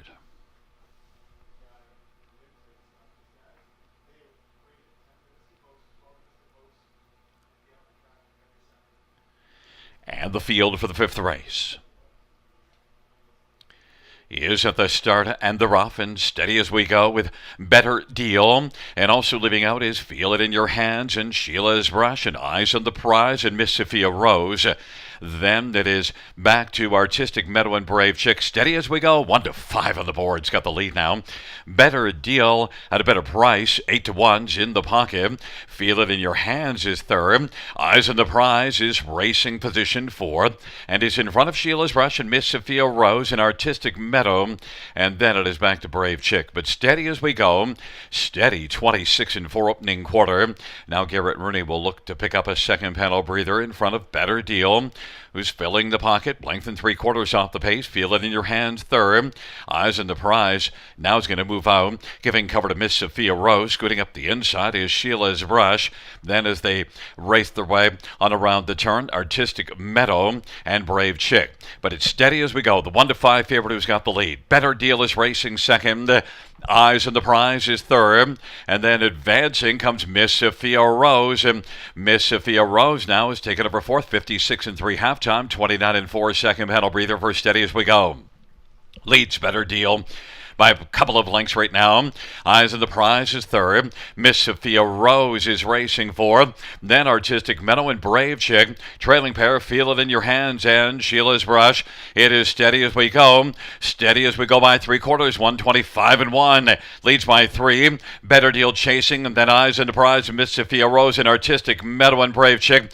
But Steady As We Go now gets some urging at the top of the stretch. Steady As We Go still leads it by a comfortable margin. Steady As We Go and Better Deal. Steady As We Go, 1-5 on the board is going to win. Then Better Deal, Miss Sophia Rose and Eyes on the Prize, and then it was Artistic Meadow. 154-1. Steady As We Go, 1-5 the board. Just the price is a little too low, Robert, but certainly was the best in there, and Garrett Rooney drove like he thought he had the best horse. Yes, by as much as she pleased, and I think it's a bias busting mile too, to be perfectly honest, because we haven't seen any horses be able to go all the way on the engine tonight. Well, she does, and she does so in dominant fashion. She raced so tremendous last time. Should have. I mean, that's why I knew she's going to be lower than 2 to 5 come post time, because she kind of laid over the group on paper. And this, if she came back to that effort, right, she had to come back to that effort, but she did. I mean, this time she goes all the way on the engine. There's no Snake Eyes Hanover to come past her late. Well, she does, kind of get asked for to close out her mile here. She's obviously getting tired a little bit. 26 and 4, 56 and 3. She's going to feel the pinch on the end of the mile, but she was good to go tonight. So happy to see her, back in top form. I really enjoyed watching her race last season, and even as a 2-year-old as well at the Raceway in London. Looks like she's back on the right track. Yeah, and we had reason to doubt because really hasn't put together back-to-back efforts, and the overall record on the year is light. So last race was great, but we needed to see more to take a horse at 1 to 5. Yeah, no doubt. You know what? I actually thought that 2 starts ago was a step in the right direction. She kind of got backed up to eighth, and then she moved up to fifth. She kind of battled, a little skirmish, multiple horses there to get that minor award. And then obviously last time, that's where she really announced her presence with authority again. And then tonight she goes out there and absolutely crushes. I mean, pretty logical all around underneath as well. And again, Garrett Rooney, someone I would have liked to have seen more here at the River. And hopefully we do the rest of the meet here. But I know I'll get to see lots of him at the Raceway in London. Looking forward to that because he's done great things this season. And Better Deal was able to get the best that she could get out of the deal in behind Steady as we go. Oh, I mean, what, she raced well to be second. I mean, she gets put into play off the gate. Poor Better Deal just races her heart out, but can't get close to Steady as we go, who is on fire again tonight. So solid effort from that one. But there's a happy winner's circle there. And they should be, because Steady as we go, rock solid tonight. Steady as we go, 4-year-old all bets off Bay Mare. Owned by Brittany Kennedy and Money Clip Racing. Brittany Kennedy is the trainer. Garrett Rooney is the winning driver. Second win on the year. 8th lifetime for Steady as we go.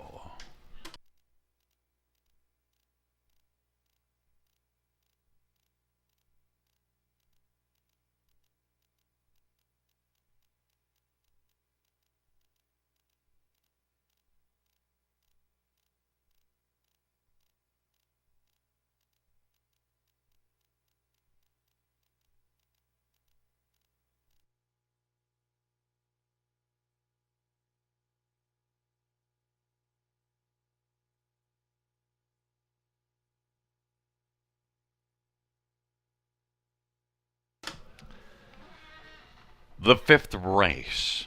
Payouts too steady as we go. 270, 230, 210, 6 better deal, 470, 284. Mississippi Rose, 250. $2 exact or $12.80. Dollar try, 16.45. Dollar pick 3, 10.10. Dollar win 4, 39.95. Dollar pick 5, 103.15. Dollar high 5, 91.15.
The fifth race, order of finish from the top, 614 35287. That's 614 35287 on the bottom.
Field for race number 6 on parade. 1, Southwind Judge, Travis Henry for Sean Stacy and Hudson Stennebreds. And number 2, LMC Peanuts Watchin', Pat Houdon, Try Strength for Frank Cirillo.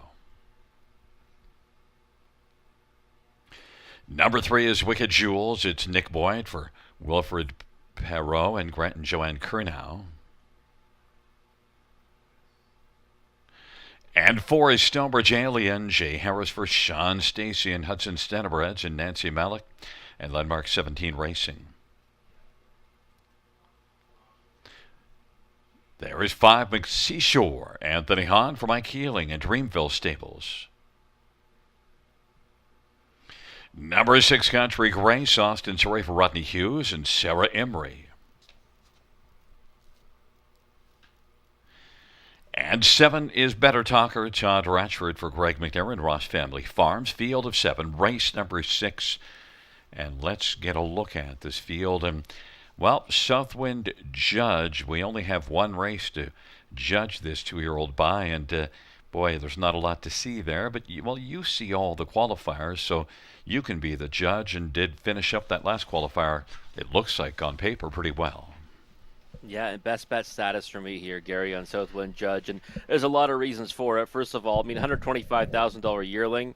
And on top of that, 3 siblings that nearly have $250,000 or more each, including Major Betts, who's got 25 wins and almost $730,000 made. So the thing for me about Southwind Judge is that qualifier back July 19th was a good one. Got bet down to, odds-on status, lifetime debut. Something would have missed, obviously, ended up getting distance and got on the vets list. Then the next qualifier, obviously, wasn't all that great. Got beat by a wide margin in 203 and 4. Then had a month off, and I thought the last one was a good one again. 28 and 2 on the end of it. Not under much urging by Bob McClure. And, right now the horse is the favorite, who I loved last week. If you remember, Better Talker was one that was my best bet last week, or spot play at least. In that qualifier, he got the better of that rival. And did so, I thought, pretty easily. So for me, yeah, Southwind Judge, best bet status. Love his chances. Obviously, we need to see better than what he did his other time under the lights, but I think he's ready for it now off that promising qualifier last time out. Well, and the month off and then coming back and qualifying, so maybe that is the indication now that what we saw before was just due to sickness. And let's look at number 7, Better Talker. This is one that has had one tour around the track and finished up really well, 57 and 3 back half. Good start. Trainer Greg McNair here with Todd Ratchford, 2-1. He's getting the love. Yeah, getting the love. And I loved him last time, and I thought he raced well. And I even said, I'll be coming back to him next time for sure. Well, I can't because I'm enamored with Southwind Judge here, who got the better of him in that qualifier on September the 6th. And again, I thought that, definitely was traveling the better of the two. So it was Southwind Judge, but Better Talker, my main play underneath here.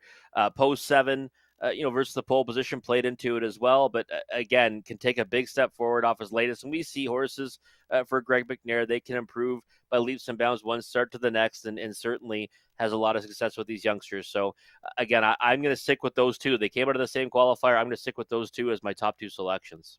Number 3, Wicked Jewels, is one that almost was able to get a win at first asking, just missed by a nose. And, well, shows gate speed. There's a lot of positives with Wicked Jewels.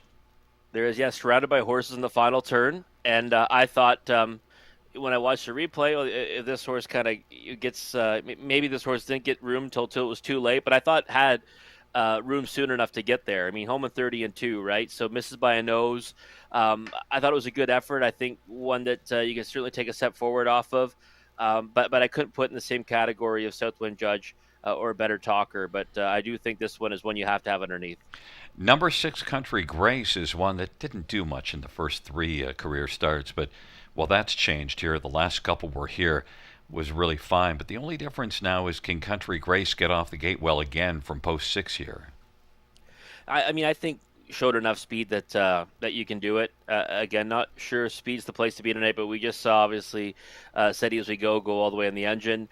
Country Grace, yeah, stepped up his game big time, two back, and then showed it was no fluke last time out at a much shorter price. You're going to have that price go up a little bit tonight just because the level of competition I think gets significantly tougher, but I think you can definitely get a piece of it at 7-1. And the reason why I questioned getting off the gate, because that's the clear difference between the first three starts didn't leave at all, and then the last two, one gets the lead and the other one sits the pocket. So Country Grace was much more involved in the action. But well, we'll see if I'm not sure if there's a bias or if that just was those particular races. Certainly, last race went against it, but Country Grace is, let's just, it was, yeah, it was Steady as we go last race. I was losing my, it's getting late in the season here. I'm falling It's off. okay. But You need to get some Lasix to finish off the I year. definitely need some Lasix. And, also look at LMC Peanuts watching. Pat Hudon 5-2 is getting a lot of love on the board off of 8th place finishes in OSS action. Yeah, obviously facing much tougher. Even the Dreammaker before that, but those are short fields in the Dreammaker. Again, this transition in class should be one that proves positive. I wanted to kind of watch. I mean, off 3 weeks between starts. I guess what kind of to watch this time out, but has been taking support right from the get go. Well, we're about ready to get going here. It's a field of 7 for race number 6. Southwind Judge, LMC Peanuts watching. Wicked Jewels in the center, Stonebridge Alien, McSea Shore. And to the outside, Country Grace, Better Talker. It's a field of 7. Better Talker is the slight favorite now at 2-1. And Rob's play, Southwind Judge, now is 5-2 on the board.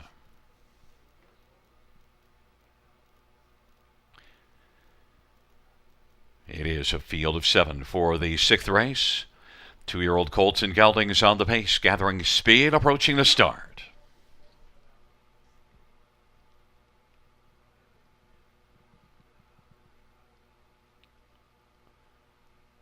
And they're at the start of the rough. Country Grace is going to blast out with Wicked Jewels. Country Grace, Wicked Jewels, and then also getting off the gate, Stonebridge Alien. LMC Peanuts watching on the outside, McSea Shore. Then it is Better Talker and Southwind Judge. Now Southwind Judge, and then Better Talker is going to trail the field. But Country Grace at 18-1, and Austin Sorry graces the lead as they race on towards us, and Wicked Jewels is racing second. Stonebridge Alien third, in front of McSea Shore. LMC, Peanuts watching, then Southwind Judge and Better Talker. Those 7 rolling up past us, 27-2 opening quarter. Country Grace is on the lead for Austin Surrey with Wicked Jewels filling the pocket. Stonebridge Alien third, and McSea Shore is racing fourth. LMC Peanuts watching. We're watching that one come first up now, giving cover to Southwind Judge, and then Better Talker of a 27-2 opening quarter. Country Grace at 8-1 leads the charge on past the half, and Wicked Jewels is second. Stonebridge Alien third. LMC Peanuts watching, getting up a little bit closer. And then also on the outside, Southwind Judge. McSea Shore is locked down on the pylons, and Better Talker is part of the outer flow but trailing. 57-3 halftime, 30-1 second panel breather for Country Grace. And Wicked Jewels, LMC Peanuts watching, is steadily progressing and is now about 2.5 lengths off the lead. Stonebridge Alien, Southwind Judge, McSea Shore, and Better Talker. And as the field turns for home, Country Grace, LMC Peanuts watching on the inside. Wicked Jewels and Southwind Judge is found out wide on down the stretch. Route they come. Country Grace, Wicked Jewels up the inside. Wicked Jewels is flying up the inside, and a flying comes LMC Peanuts watching. LMC Peanuts watching. Southwind Judge at the finish. LMC Peanuts watching 156-3. Well, they came from off there again, Gary, and I don't know. I mean, I need a Southland Judge to get there, but you know what? The thing is that LMC Peanuts watching kind of just methodically moving first over on the outside, and that's obviously that one's advantage, right? We know that again. I don't think speed's good tonight. I really don't. I don't think front end's the place to be at all. We see them kind of really kind of tire late here. The horses that were sitting first and second around the track. And then that again, that kind of methodical move kind of hinders Southwind Judge a little bit, right? And he really spread her wings late here, but I mean, I don't think he gets there. It looks like he just misses on the end here, but I don't know. I can't call photos here. You know what? Also, as, I didn't want to say anything. I have LMC Peanuts watching as my top pick, so I didn't want to bias the call here. And so, after not being sure up with the last one and being wrong, even though it was only a couple of inches, I just thought I'm going to sit this one out and let's just take a look at it. I wouldn't mind if it's your Southwind Judge, and Southwind Judge is getting Ooh. closer and got on by.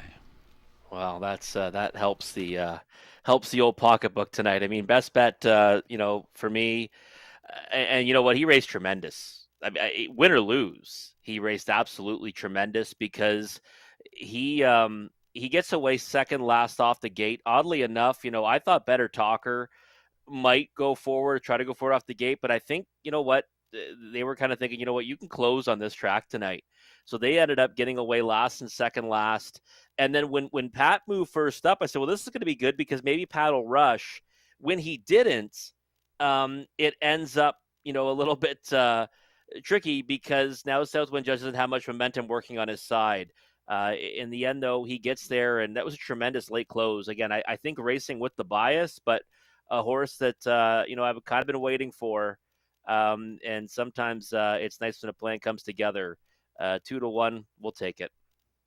The hardest finish to call is when a horse blows by pretty quickly because you know he goes by, but you're not sure if he went by a foot or two before the wire or a foot after the wire.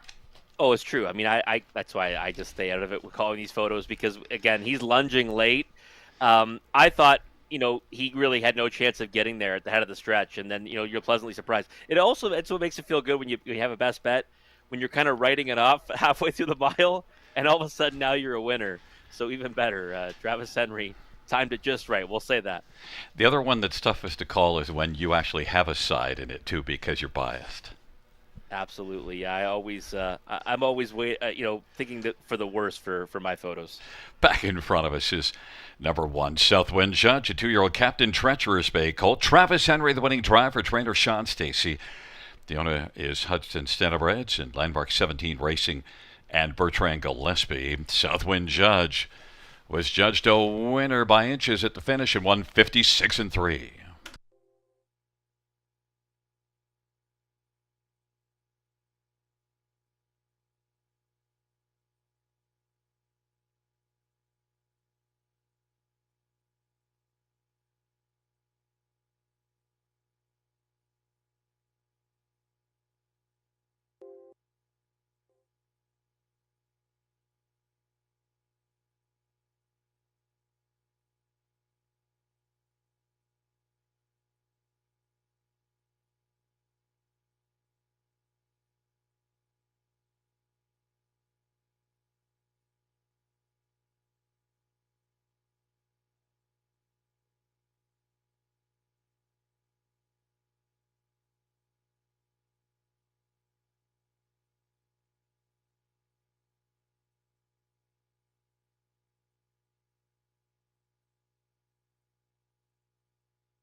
Sixth race payouts 1, Southwind Judge 620, 423.32, LMC Peanuts watching 553.30, 6 Country Grace 430.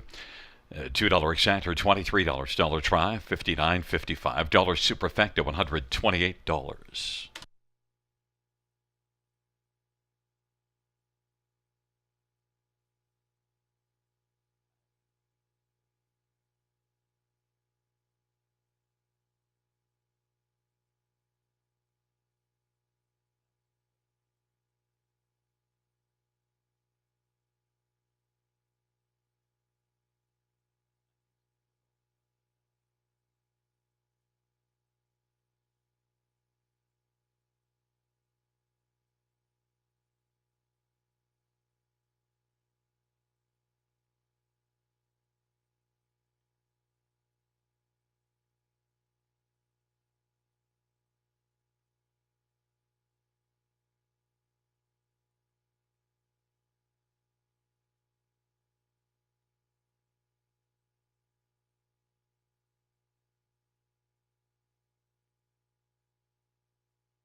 the sixth race.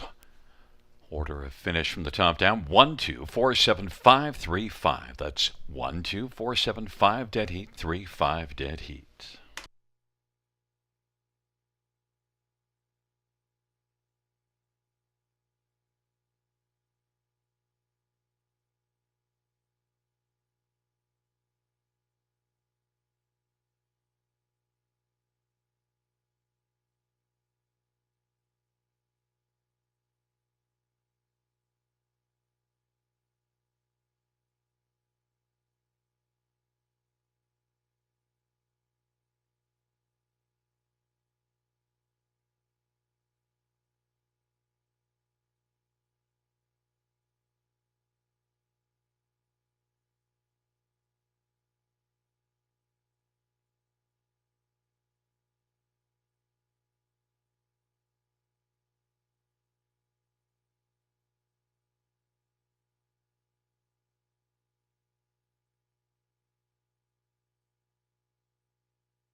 Field for the seventh on parade.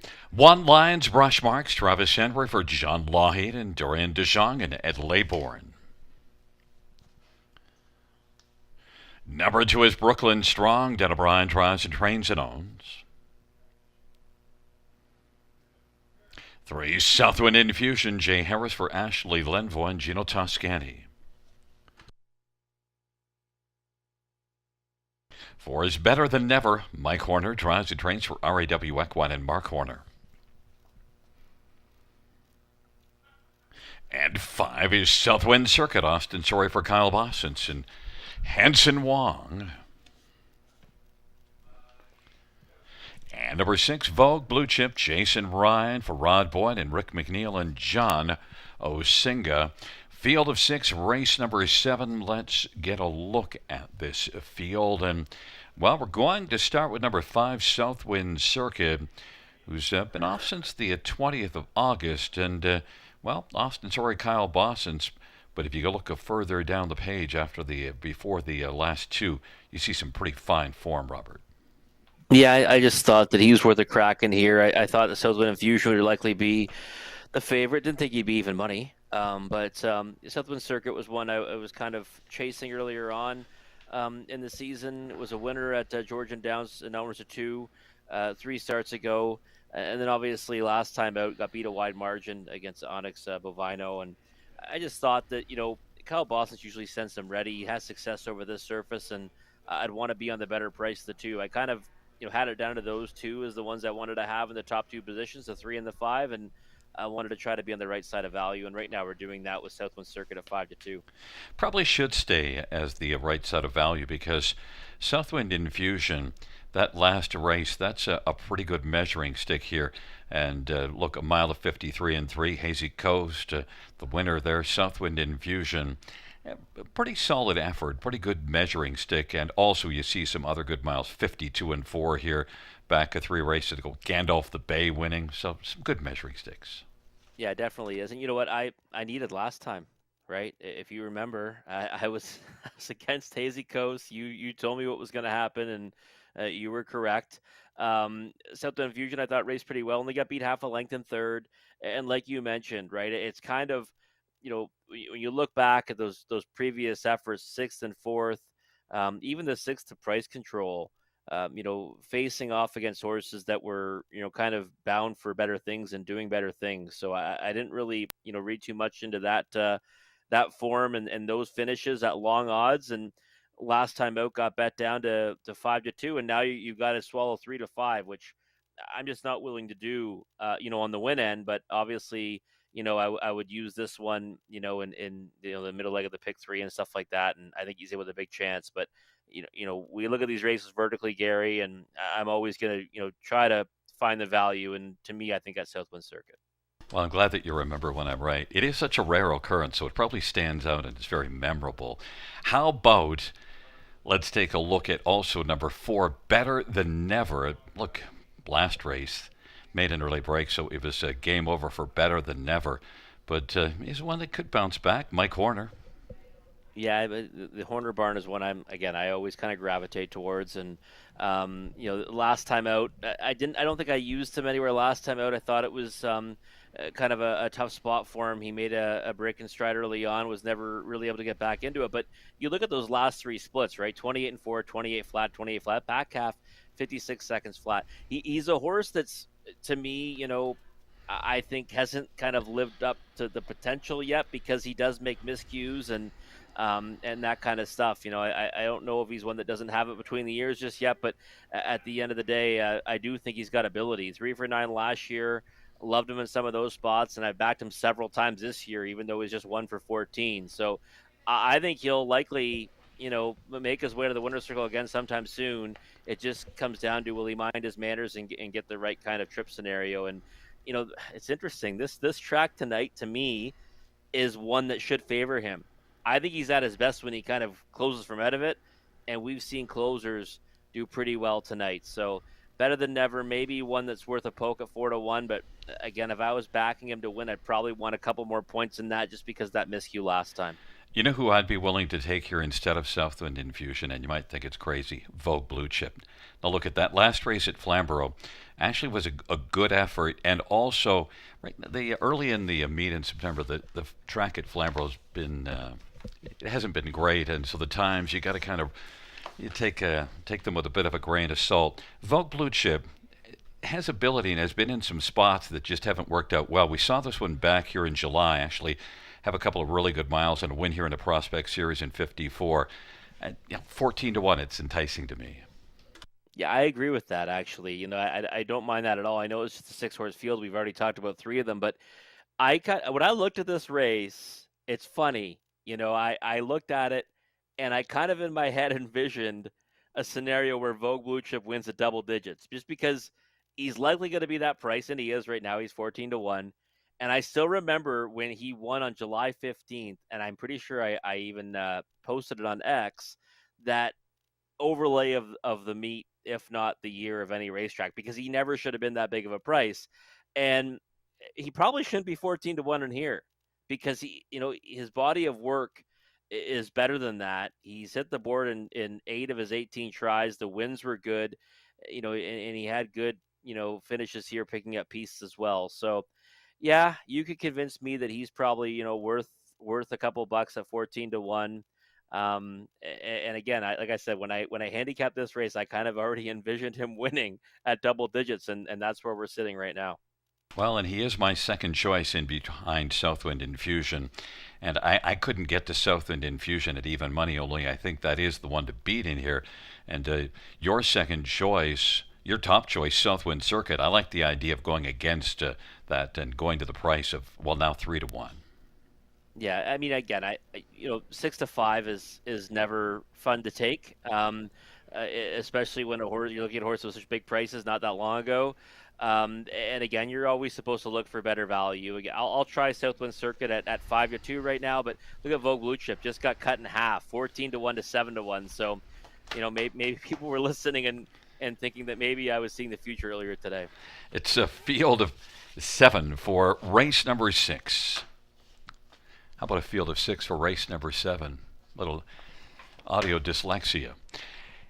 They're into the backstretch. Gathering speed approaching the start.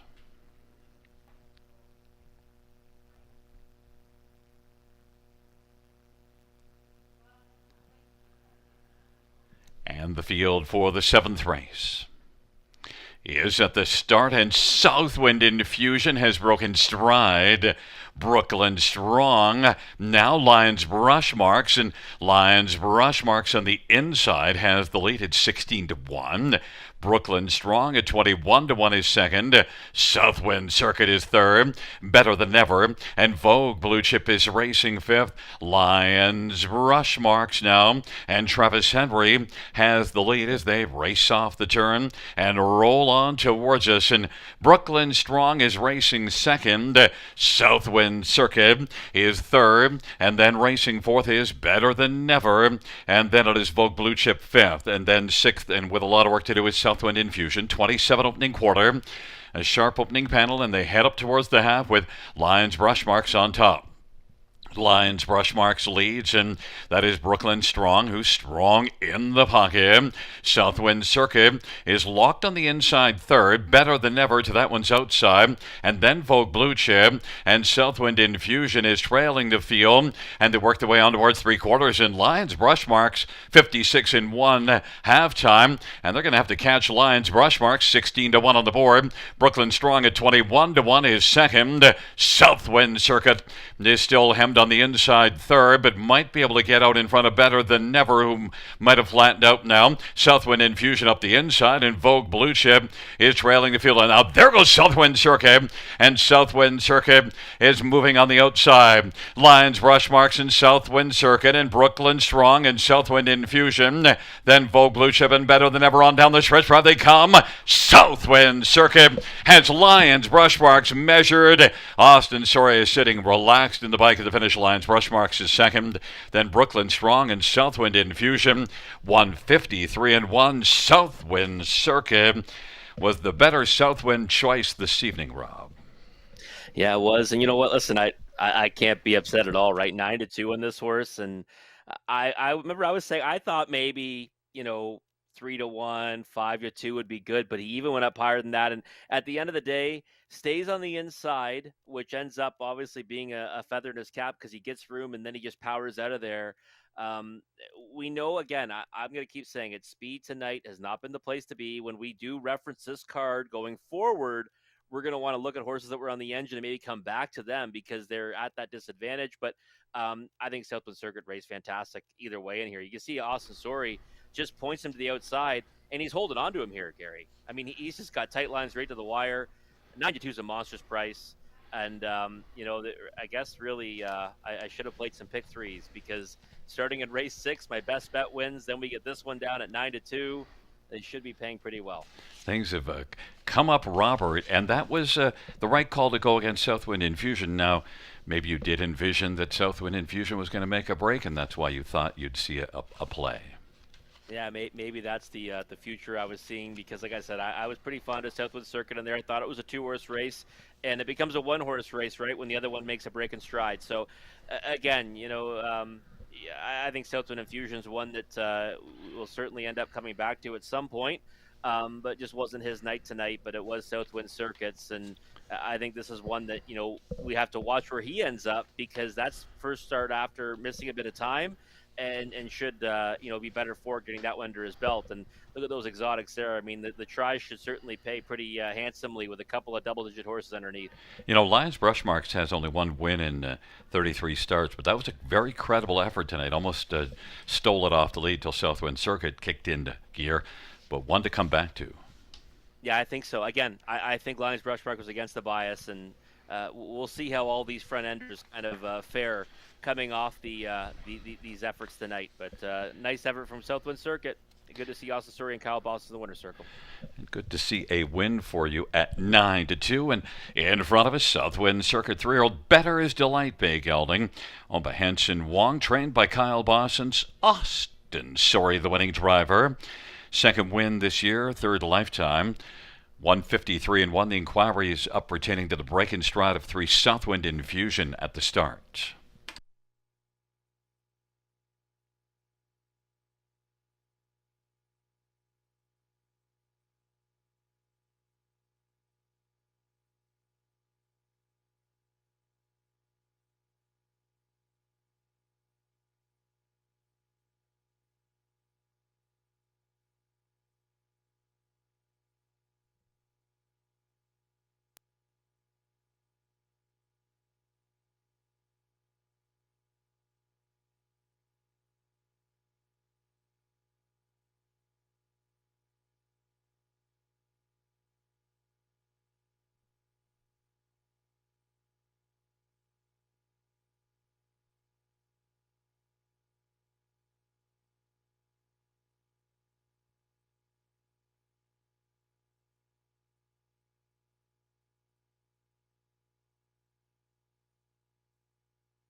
Fans, the judges ruled that number 3 Southwind Infusion did not commit any violations of the racing regulations. The inquiry shall go off.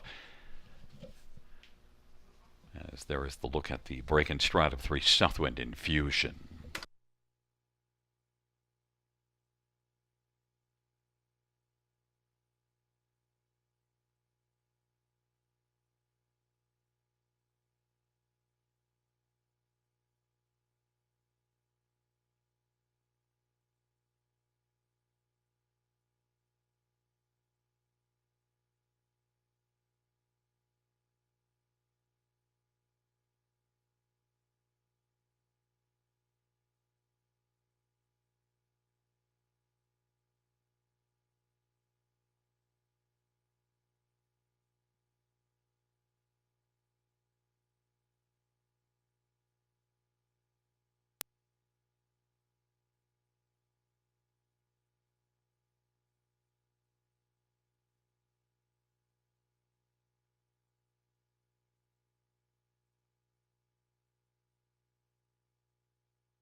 Seventh race, payouts 5 South Wind Circuit. 1140, 620, 260. 1. Lions Brush Marks, 974.30 and 2. Brooklyn Strong, $5. $2 exactor, 93.30. Dollar try one, 43.75. Dollar super, 407.15.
Seventh race, order of finish in the top, 2, 3, 4, 6, 1, 5. That's 2, 3, 4, 6, 1, 5 on the bottom.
Field on parade for the eighth one. Treble dancer Todd Ratchford for Rod Boyd and a numbered company from Ottawa.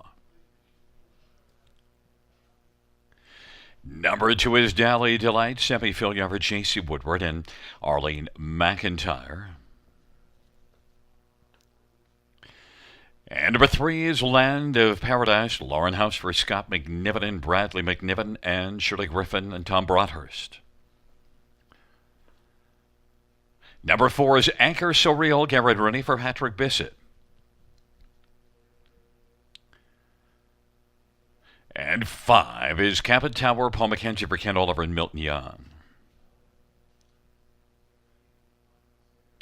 Number 6, Full of Personality, Travis Henry for Ashley Lenvoy and Gino Toscani.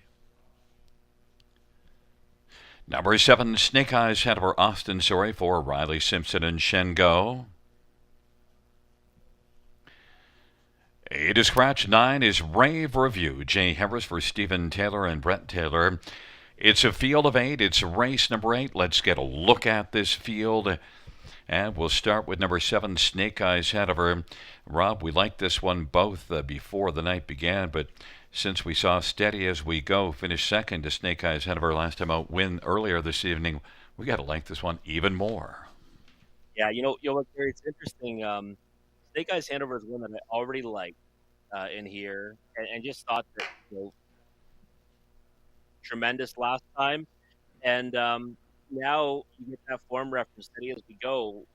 You have to think she's the clear one to beat. Now, I'm not fond of the whole idea of that front end. We've seen a lot of horses come from out of it, but at the end of the day, we saw Steady As We Go all the way on the engine, and I think Snake Eyes Hanover is going to get activated off the switch and be in the same spot she was last time, if not on top. So even money, respect right now for Snake Eyes Hanover. I think she deserves all that and then some. The thing also, she was not really under much urging going past Steady As We Go last time.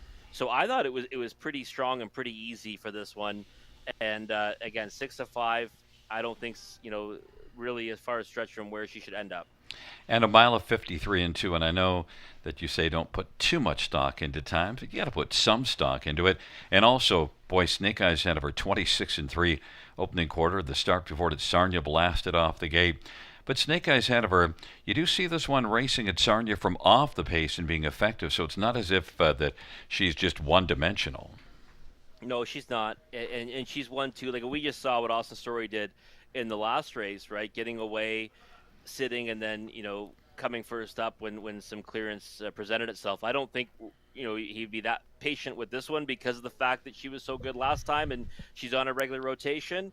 But I do think she could also race like that if need be. Get into a hole and then come first up and float or something like that. That's been kind of a winning recipe tonight as well. So again, many options for Snake Eyes Hanover, but I do think she's the most likely winner. And then for a second best, you went to Dally Delight, which actually, if you look past that last race, you see this one getting off the gate, sitting in the pocket, and a pretty solid effort.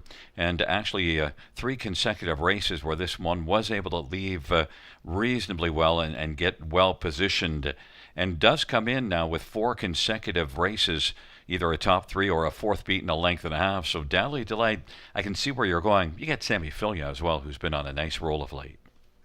Yeah, picks up Sam Filion, and at the end of the day, you look at the horse's lines. I mean, what would Sweet Loving do to these? Majestic Virgin. I mean, there's some good horses that this one's been racing against at Kawartha Downs, and it's an optional 12,000 claimer. And then that win at Georgian Downs, was pretty decent as well when Brett McDonald was aboard. So I think that Dally Delight is one that was kind of sneaky in here. Now, taking support to the tune of 9-2 right now, I think that's probably about the right price. So if you want to play against the favorite, I think that's not a bad option for you. She's got a good draw. She might just kind of try to sit a trip, and I think she can be right there at the wire. I don't know if she can beat Snake Eyes Hanover, on a fair playing field, but maybe with the post edge and maybe with a bit of bias in her favor, if she kind of sits the trip, then maybe she can get the job done at 5-1. Tribal Dancer interests me in here because was a really good 2-year-old and did get a win here August the 16th. Things weren't going well this year, got that win. Since then, things haven't been great, but I think she's got a really good excuse for last time out. Blasted out from post 7, tailed off late. Yeah, I think you can forgive her for that one. I remember when she left the gate, I said, "Oh, this is gonna be trouble." She's a big price. She's probably one that's not that far of a reach in the prospect series. Now it didn't work out on that occasion, but now she gets this pop up, and this pop up is one where we got a lot of horses that have kind of been down on their luck as of late, and maybe this is where she can kind of get her confidence back. She's 5-2 right now. To me, I need that and then some because even though it is a softer spot for her. She's still 1 for 10 this year, right? She hasn't kind of come back to what she was at 2. At 2, she was tremendous. She had 8 on the board finishes and 10 tries and almost 60,000 made, but we haven't seen that yet this year. Number 6, Full of Personality, raced better last race. And this is one that earlier in the meet I was on a few times, or at least for a share, and then kind of fell out of favor with me. But Full of Personality's last race, at least I've got a little bit back in favor of her. Yeah, I think this one is usable in the high five everywhere in the high five really because the last effort was a good one. She only got beat half a length, and I think she kind of just showed that she's going to appreciate being in against these types that maybe have been a bit camera shy this year or in recent efforts. So personality kind of been polarizing for me at times because sits good trips sometimes and just doesn't kind of deliver. She's 1 for 18, so hard to back in the win position, but she has hit the board 7 times. So I'll use her probably as high as third in the high five.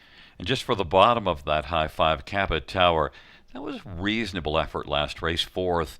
Got off the gate reasonably well. Like it was just an okay, solid effort, one that's good enough to at least to get onto the ticket here.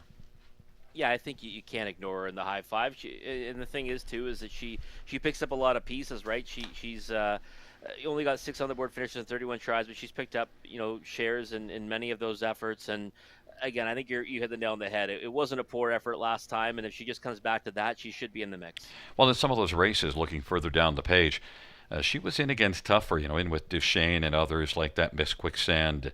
So, and can't get you off my mind. I just think that Cabot Tower, now disappointed a little bit when dropping down, but that was a better last race. It is a field of 8. Race number 8, taking up their positions.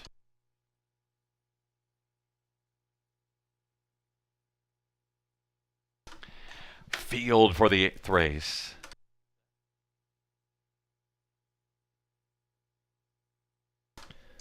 Field for the 8th race. Gathering speed, approaching the start.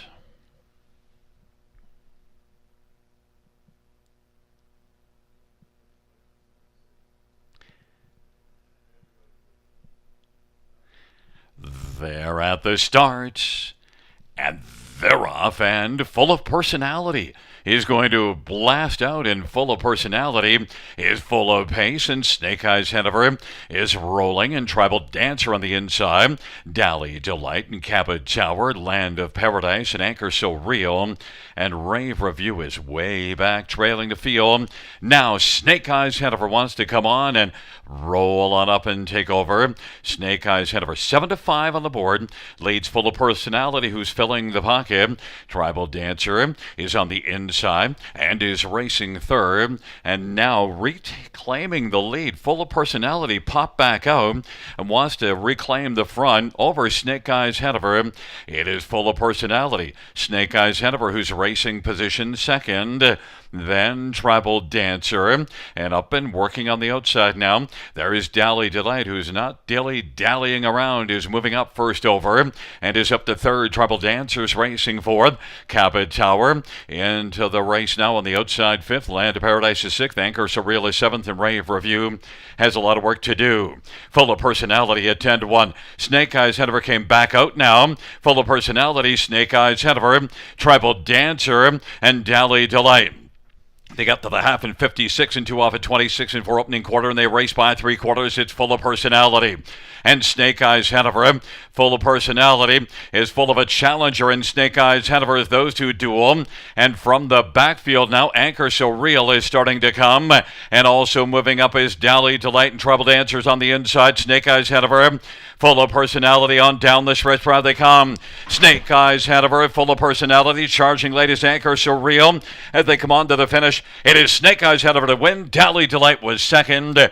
Then Land of Paradise and Anchor Surreal and Tribal Dancer 155 and 3. Snake Eyes head over. And Austin Sorry drove this one like he thought that she was the best, and he was right. Yeah, it definitely was. And you know what? It's interesting because I wasn't expecting the retake there from Full of Personality, but obviously there was a game plan with that one tonight, and maybe that was kind of part of it too. He may have said, I'm coming back around when he ended up letting him go. But Austin's story, since he's come here to Ontario, it's been quite a while now. But I remember the one thing I've always liked about his driving style is that he's not afraid to be first up. And he had to make that move. He had to move out from the pocket and just sit out there. But that's what I loved about it. He didn't try to take on the pace setter, and maybe use up a lot of horse and maybe get past Full of Personality, but get taxed in doing so. What I really liked is that he just kind of sat out there knowing that he's going to go by when he wants to, and then when he asks the question, Snake Eyes Hanover runs off. But he uses the minimal amount of horse in doing so, and then wins with ease. And I think this horse is going to be, we might see a nice matchup again between this one and Steady As We Go, because this was a pretty easy victory for Snake Eyes Hanover. And Dally Delight, the one I really liked underneath, ends up finishing a real strong second, I thought. Was first up, then picked up the cover of Snake Eyes Hanover, and kind of really sustained that bid to claim the place spot. You've had a good handicapping night, and even though Snake Eyes Hanover was 7-5, picking up the exactor there is a solid play. In fact, what you had to do is take your second one and my second one, because my second one was Land of Paradise. Yeah, it's giving a pretty decent trifecta, maybe a good high five. And you know what? How about the exacta, Gary? I mean, $21, right? I mean, that's just some serious value on those two. And again, Snake Eyes Hanover gets the job done at 7-5. That's probably even an overlay. Like I said, one that I thought would be probably close to even money, maybe even odds on. Robert, you had to have come out ahead on this evening with their picks. Well, it was a good night. Yeah, we go into the weekend with some money in our pocket. I like that. Oh, it was a good night. Well, it'll be a good night Monday with you back here. We'll talk to you then. Looking forward to it, Gary. And back in front of us is number 7, Snake Eyes Hanover, 4-year-old betting line, Bay Merrill by Shen Go, trained by Riley Simpson. Austin Sorry with the winning drive, 5th win on the season, 9th lifetime. Snake Eyes Hanover, 155 and 3.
Eighth race. Number 7, Snake Eyes Hanover, 490, 320, 270.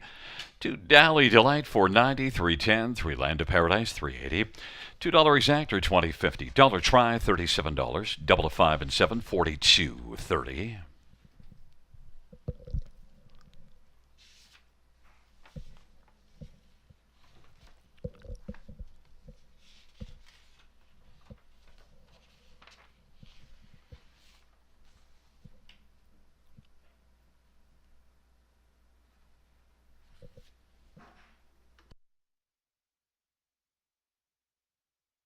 The dollar pick 3, 40.90. Dollar high 5, 1221, 25. 20-cent high 5, 244.25.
Eighth race order finish from the top is a 5-2-3-4-6-8-1 scratch 7.